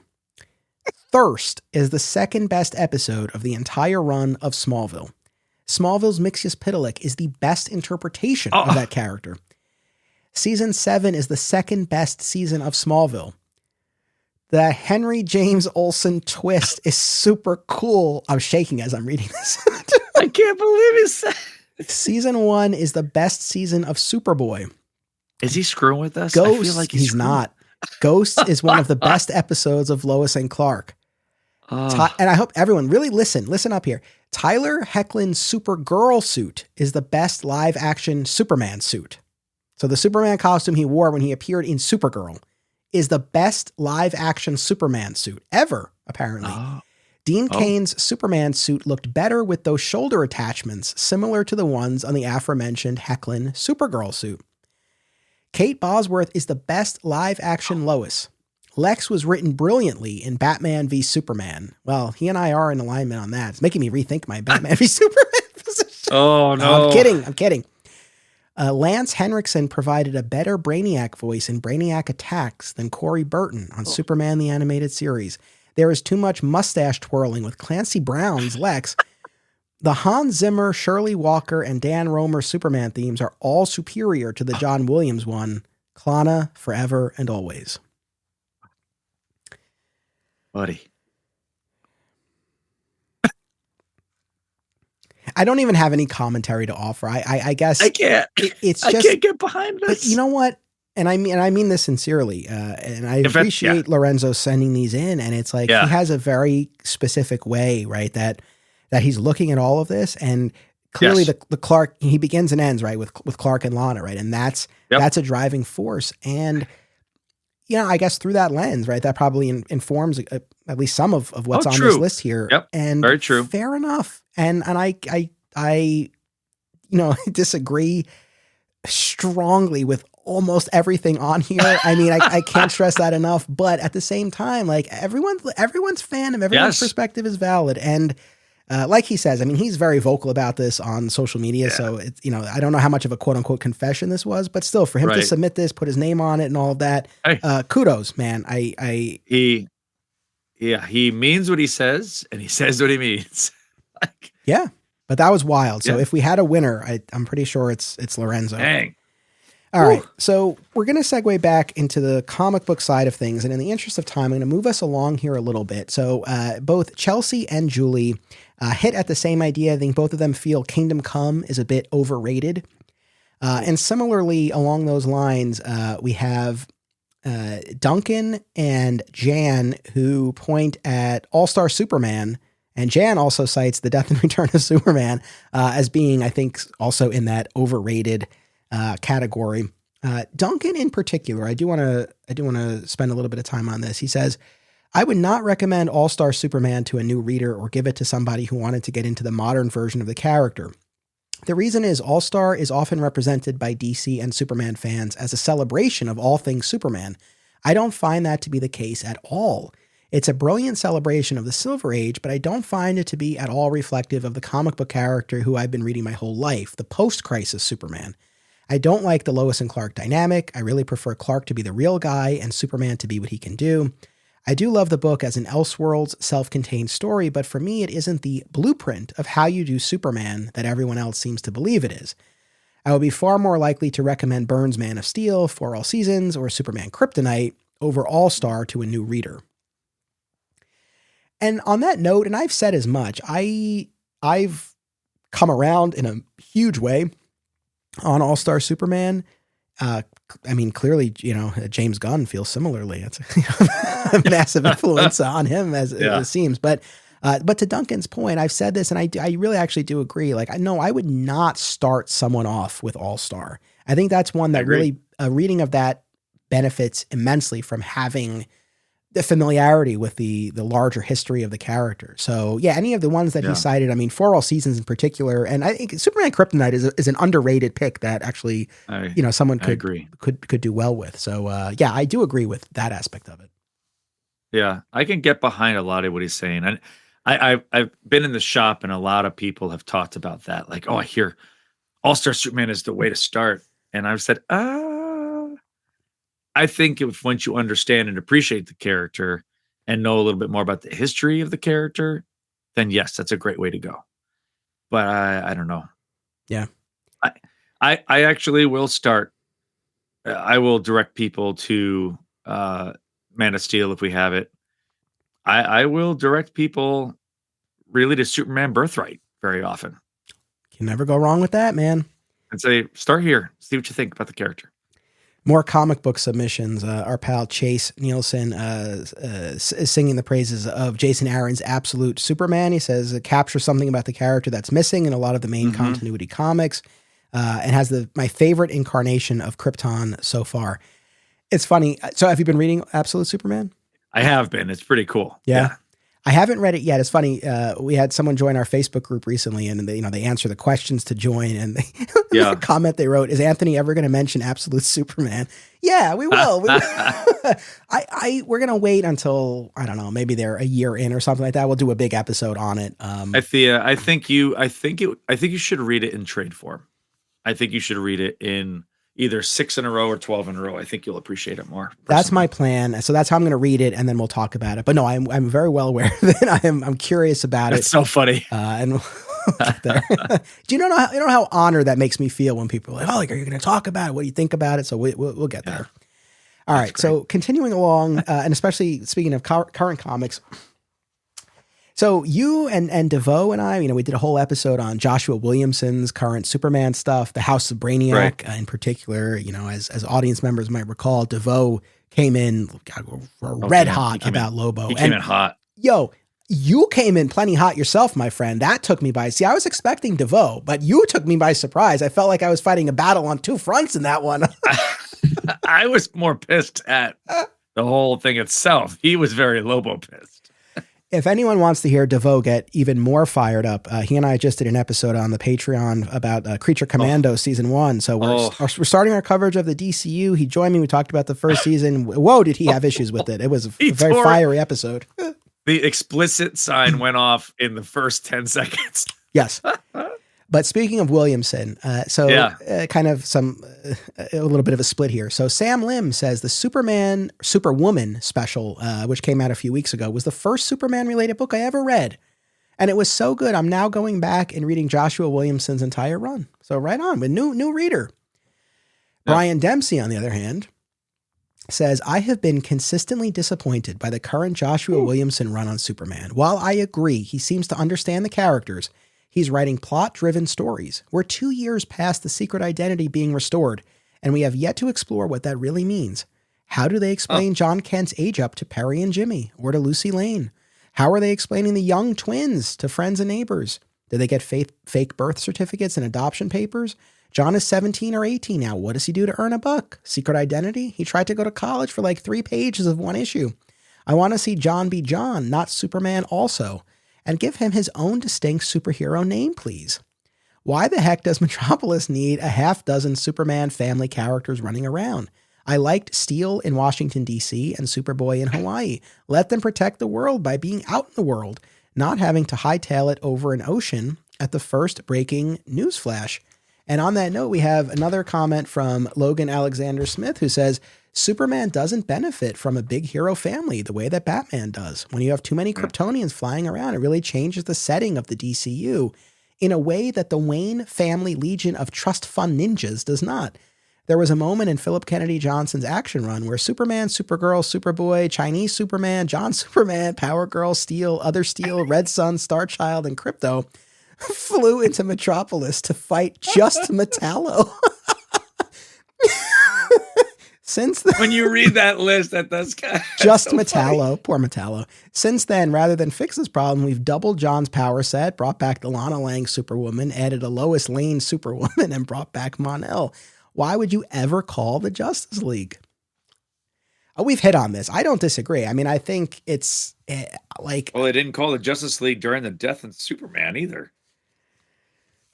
Well, they did. They were just weren't. It wasn't our A-list. It wasn't our A-list team. But yeah, I mean, kind of looking at these comments overall, I have enjoyed the Williamson run, like this current era. But Brian's points are well taken. I mean, I do have those questions myself, and one of the things that keeps coming up when you and I and DeVoe talked about this, to me, Perry White running for mayor is like one of the most interesting things, and. You've gotten a short story in a special about it and a couple of mentions here and there. Like they just don't have the space that we used to have in the Triangle era for all these characters and subplots. And I think something gets lost. And then to have all of these super characters populating the book and Metropolis, I do see the validity of these concerns. Yeah. I can see if we were doing like a weekly book, like an Action Comics Weekly again, or something to that effect, where it's Superman and John Kent, Superman and Supergirl, and each one of those you go through, but yeah, all of them in one book. I feel like they did that once. I don't know if it really came out. I mean, there's that one, maybe 850 issue or something, but yeah, it was kind of cool. But when you're reading them all in a row, Yeah. and then all just Metallo. Just Metallo. That's my favorite part of that. Ooh. So our pal in podcasting, Michael Bailey, you know, in my mind, he feels, very diplomatic and whatnot, but he Yeah. came in hot here. Michael Bailey has 3 comments. He says, Kurt Busiek's Secret Identity is a great story and says a lot about Superman, but it's not one of the best Superman stories ever because it's not telling a story in Superman's world. It talks about Superman and what he represents, but because it's not about the actual Superman, it can't be in my top 10. Number 2, Whatever Happened to the Man of Tomorrow is a great story that is a terrible way to close out the Silver and Bronze Age version of the character. And giving up his powers is horribly irresponsible. And number 3, Tom King is a terrible Superman writer. And I have no idea why that hardcover, I assume he means Up in the Sky, is so beloved. Yeah. Michael Bailey coming in hot here. Dude. Man. I have to disagree. I love Up in the Sky. Me too. It's what's funny to me is like, I'm generally not a fan of Tom King. Otherwise, his Superman stuff is the exception. And maybe that's why I enjoyed it as much as I did, because I had been left cold by a lot of his other stuff. And then I read Up in the Sky and Woman of Tomorrow, and I'm like, oh, like I like these. Yeah. So maybe that made me a little bit more generous, but yeah, I'd be curious to hear more from Michael on that. Secret Tom Identity, King's doing really, oh man, I feel like I need to reread that. Because I feel like my brain always confuses Secret Identity with Secret Origin. Oh, okay. And I need to I love Kurt Busiek sometimes too, especially Astro City and that vibe. I think that's going to be on my list like over the next 6 months to reread that. Well, you were on an episode where we talked about it because you and I talked about the origin of Superboy Prime.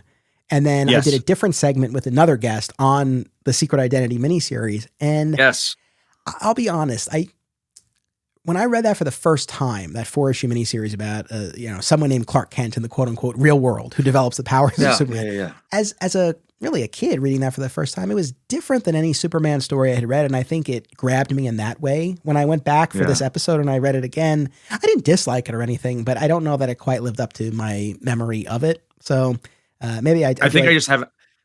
I don't think I've read it since it came out, and so I think it's just as a fan, I just feel like it's overdue. I need to read it again. Yeah. Whatever Happened to the Man of Tomorrow, I really do get where Michael's coming from on that. I continue to have a journey with that 2-parter because I do find it effective in and of itself. But yeah, I mean, to have the farewell to such a kind of wholesome, kid-friendly era of Superman reduced to so much carnage is really kind of off-putting. And I guess maybe the more that I come to learn of the pre-crisis era, the more I kind of see the dissonance that that creates.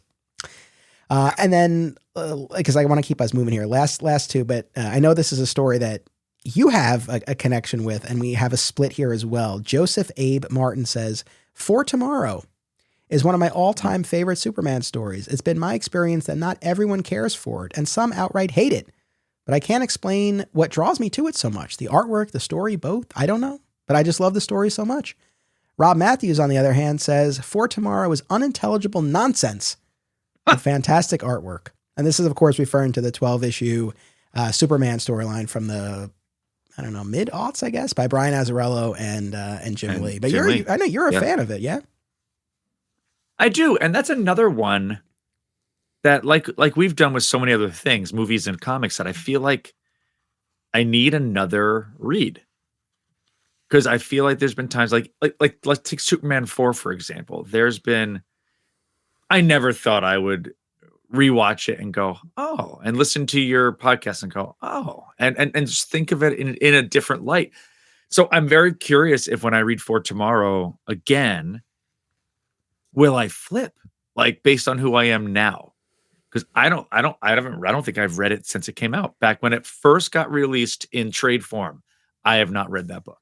All right. Well, as another And I like hint, it all. I know, like, I remember saying I love this book, but my question is, like, we've all watched movies that go, I love this movie, and then you're like, oh,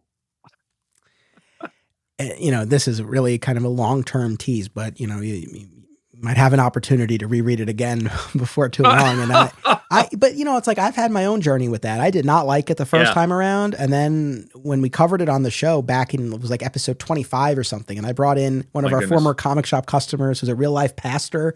And we talked about it, and I was like, I really came around on it. So this next reading will be the deciding, I would happily do it again if I needed to for a show. So yeah. Well, good. And then good.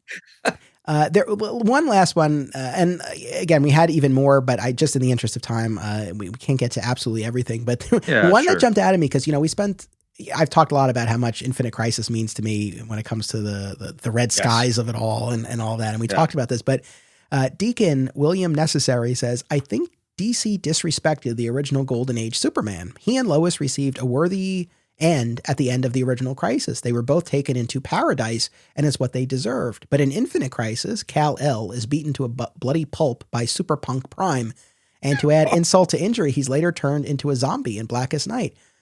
Yeah.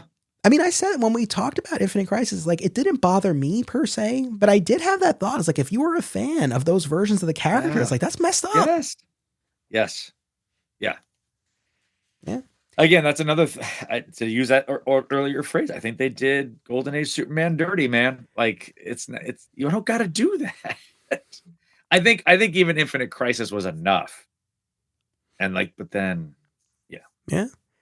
Last couple of quick comic book ones. I'm pulling from later in the list, so if you don't see them, that's why. Yeah, I'm looking. Our pal JJ Hodges says Smallville season 11 are some of the best Superman comics ever written.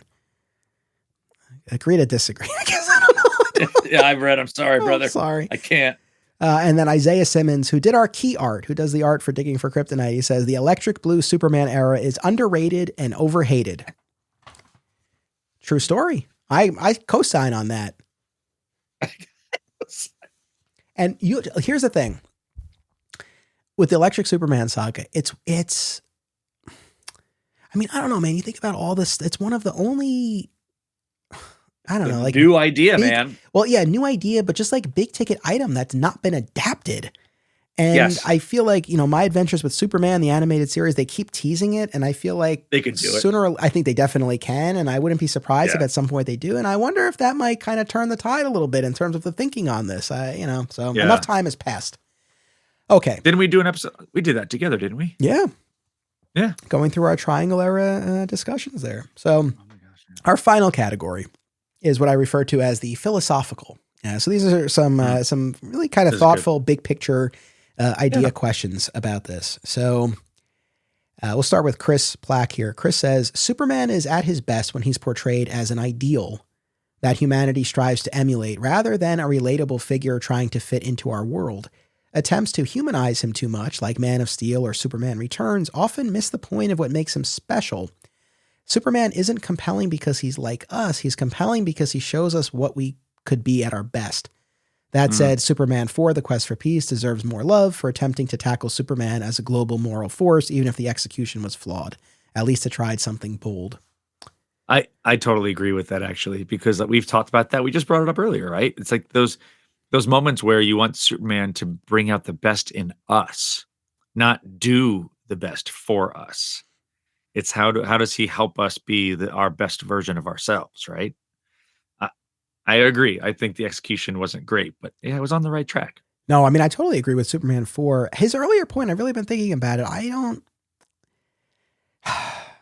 know. It's not ultimately, because I guess in my mind, right, I always go back to Clark on the farm being raised by Jonathan Martha. He's this God among men, but he's raised as a human. Like, that's fundamentally who he is. Kind of that core idea of Clark is who he is. So I think that's why, But I feel like relatability is sort of, inherent in that. But there is a balance. I know, and I'll have more to say when we get more into Lois and Clark, The New Adventures of Superman. But I have cited this before. Like, Lois and Clark I don't know if that went too far into the relatability. I mean, I think about episodes where he's just like, lying on his couch, spinning a basketball or whatever. And it's just like, he's such a normal guy Yeah. that I do sort of feel like, I don't know if we need to just like take a little bit of a step back from that. So I don't know. So I don't know that I can totally buy into this, but I get where he's coming from. And I think there's a balance. I'm with you. I like the idea that he understands how we can be better because he's one of us. Yeah, but not the God idea. Logan says, I honestly think it's fine for Superman to kill if he's forced to. He was raised by conservative farmers in rural Kansas. He certainly put down any number of sick or wild animals in the regular schedule of farm life. I don't ever want him to execute someone, but if he's forced to kill Zod, Doomsday, Conduit, etc., appreciate the Conduit reference, to stop them from hurting others, I don't think it breaks who Clark is as a character. Oh. I can't say I totally disagree with that. No, I don't. And I'm sure I said this when we did our Man of Steel discussion. I've definitely talked about it in one of our Patreon shows about Batman, but it's, just this absolute line for our iconic characters, Batman and Superman in particular, of like, they can never kill. And it's interesting to me. On the one hand, it's like, yes, this is this ideal, but at the same time, it's like in our society, like our laws provide specific situations where that's so it's just interesting to me that for so many fans and creators, it's just like this absolute. And I do, and Logan gets at this, like, I do see such a lot, like for me, and we've talked about it, but it's like, I have far more of an issue with him executing the Kryptonian criminals at the end of Byrne's comic book run than I do with him snapping Zod's neck, in the heat of the moment to save that family in defense of others in that moment. Exactly right. Now, should the movie have explored the ramifications of that for Clark and what his takeaway was? Yes. But in and of itself, it's like the execution in the comics, like far worse to me than what we see there. So, right. That's a really interesting statement. Yeah. Too, about even again, like conservative farmers in rural Kansas. Well, and we talked about with Man of Steel, it was deleted. They never filmed it, but in the script, right, there was that whole flashback with Clark or young Clark and Jonathan, where they had to put down an injured animal, and that was supposed to be the parallel to what he does with Zod. So interesting. Yeah. And like you and I have talked about with the Conduit example, it's like he really kills Conduit in the comics, but it's just not painted as he murders him. It's like he does. He literally electrocutes him. He fries him. Yeah. But I know, this is something that I will continue to come up in some way, shape, or form. But I don't know. Maybe it's just one of those things where even if we can always rationalize it or whatnot, there's just something about having that ideal, in these stories. I mean, I don't know, but continues to be an interesting topic. I'm always interested in people argue back and forth whether they want their comics to mimic real life or to not mimic real life, because I think the Venn diagram, it has to overlap. There has to be an overlap, because otherwise they don't ring authentic. Or maybe it's just like where we started about just there's space for different kinds of stories, right? Like you can do a story where he has to, like, he's willing to do what he has to do in that moment. But then you can also have a story not in the realm of killing, but like, that Joe Kelly Action Comics issue where he's 1,000 years in Valhalla with Wonder Woman and won't even succumb to a kiss after 1,000 years. Like just this ultimate pure ideal. Maybe there's room for different kinds of stories, I guess. Yeah. All right, our last one here, last but certainly not least, from our pal Daniel Sanchez. He says, super stories avoid the questions that could break the premise of the character. I've always struggled with the concept of where Superman draws the line of who to save and when and why. At what point does he let people die because death is part of life and he can't save everyone? How does his conscience dictate when to save? Big example. If he's having dinner with Lois, somewhere people are dying. When is it not his job to save them? When he's on a date? That can't be right. Logically, even people in Metropolis still die sometimes, not to mention those in other places in the world. Does not saving them when he could place him in the same gray area where Batman operates when he says, I won't kill you, but I don't have to save you. Or, I would have, but you live somewhere else. I always wanted a real deep dive into that as a story. Ideally, him talking to Pa about it and getting a good answer. We see a glimpse of it in Superman 2 when Clark sees the news of Zod and the destruction he caused. You know people died, even if it's downplayed in the movie. Clark does feel that it was his fault. Maybe in a longer story, he has a similar crisis of responsibility after encountering a surviving family member of someone he didn't save for a less than noble reason, like I was busy picking flowers for Lois in Paraguay and had no good answer for his guilt, so he goes to Pa. Another reason I vote for Pa to be alive. I don't want a downer, deconstructed Superman here. What I would love is an answer to a very tough question that would allow me to fully believe in him and what he does and why. It's funny. So I just brought up, remember Kurt Busiek in the Astro City. Have you read that book? I've not. I'm aware of it, but yeah, I've not read that. It's really interesting. And I think in a long time ago, you and I talked about an episode about this, but in the very first issue, if you've read Astro City, the very original book, it starts with Samaritan, who is Superman in this story, flying. But he's not actually flying. The character is dreaming of flying and just enjoying flying. Because then what it comes around to in reality is he never has the time to just enjoy flying because he's spending all of his time saving people and not stopping and going to where he needs to be. And it's a very interesting commentary about this philosophy question about, well, when is it okay for him to not be saving people? He's a hero, isn't he? So if he watches a Netflix show in 22 minutes, how many natural disasters are happening and why didn't he save them to watch an episode of that show? But he's not just, he'd be a god. Like he's a human. That's the thing. He's been raised by humans to be human. Yeah. But it's such an interesting question. Yeah, no, thanks to Daniel, well, to everyone, of course, but to Daniel for that question.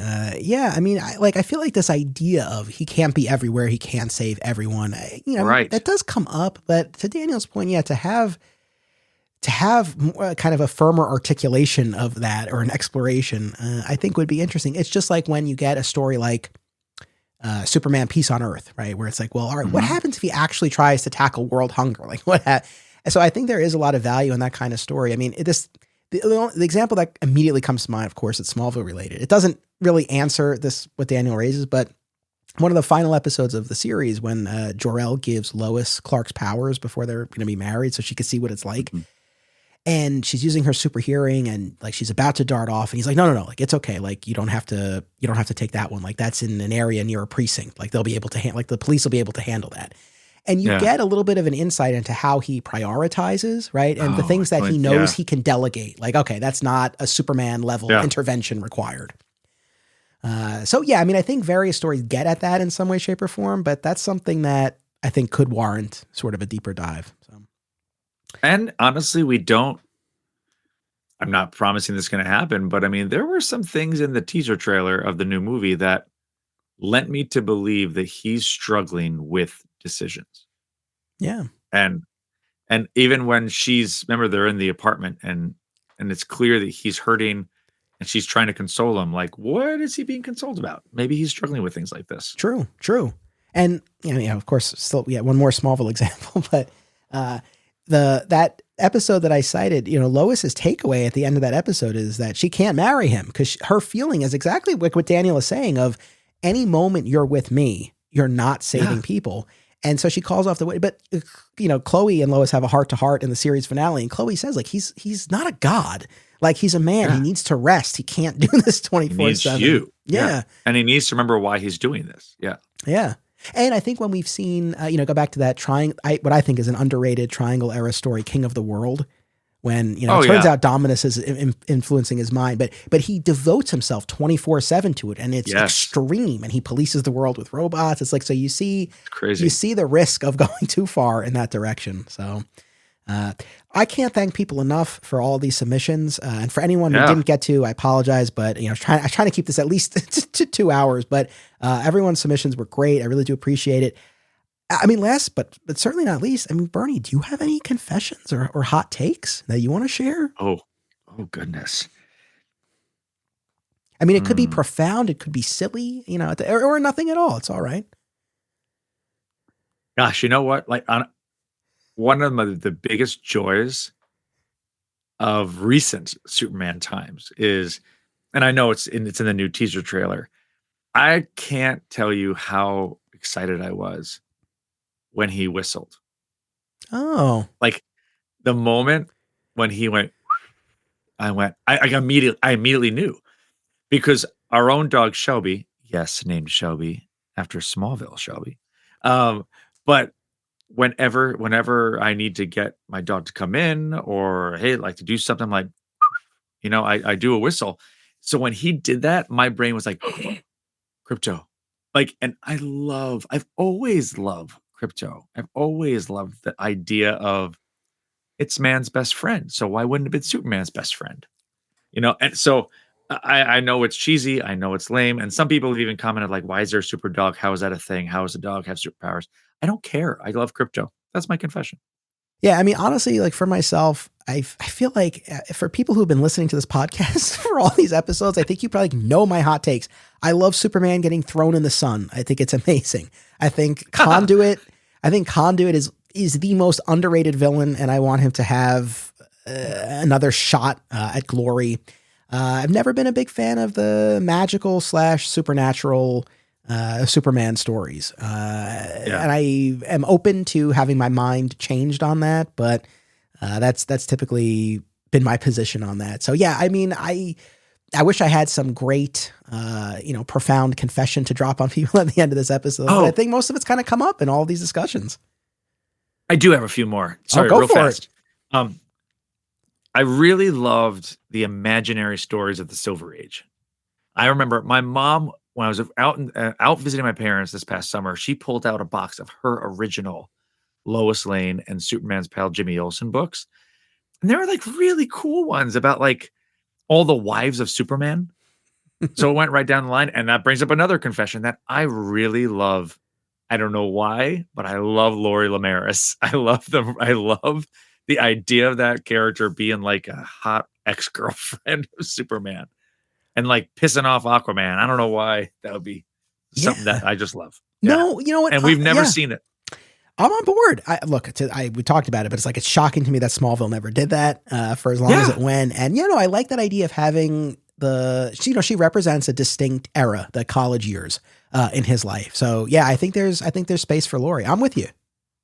Yeah. Justice for Lori. All right, man. Thank you so much. This was such a blast. I appreciate you joining me to go through all of these. This was really a lot of fun. Oh yeah, man. Thanks for having me. All right. Thank you, Bernie. Thank you, audience. As always, make sure you come back next week for another all new episode. And until then, as always, it's about what you do. It's about action. Support the podcast and receive exclusive content, including bonus episodes, by becoming a member at patreon.com/Anthony Desiato. Flat Squirrel Podcasts is home to Digging for Kryptonite and another exciting episode in the adventures of Superman. Please subscribe, rate, and review today, and continue the conversation by joining us on social media. Links are in the show notes. Thank you all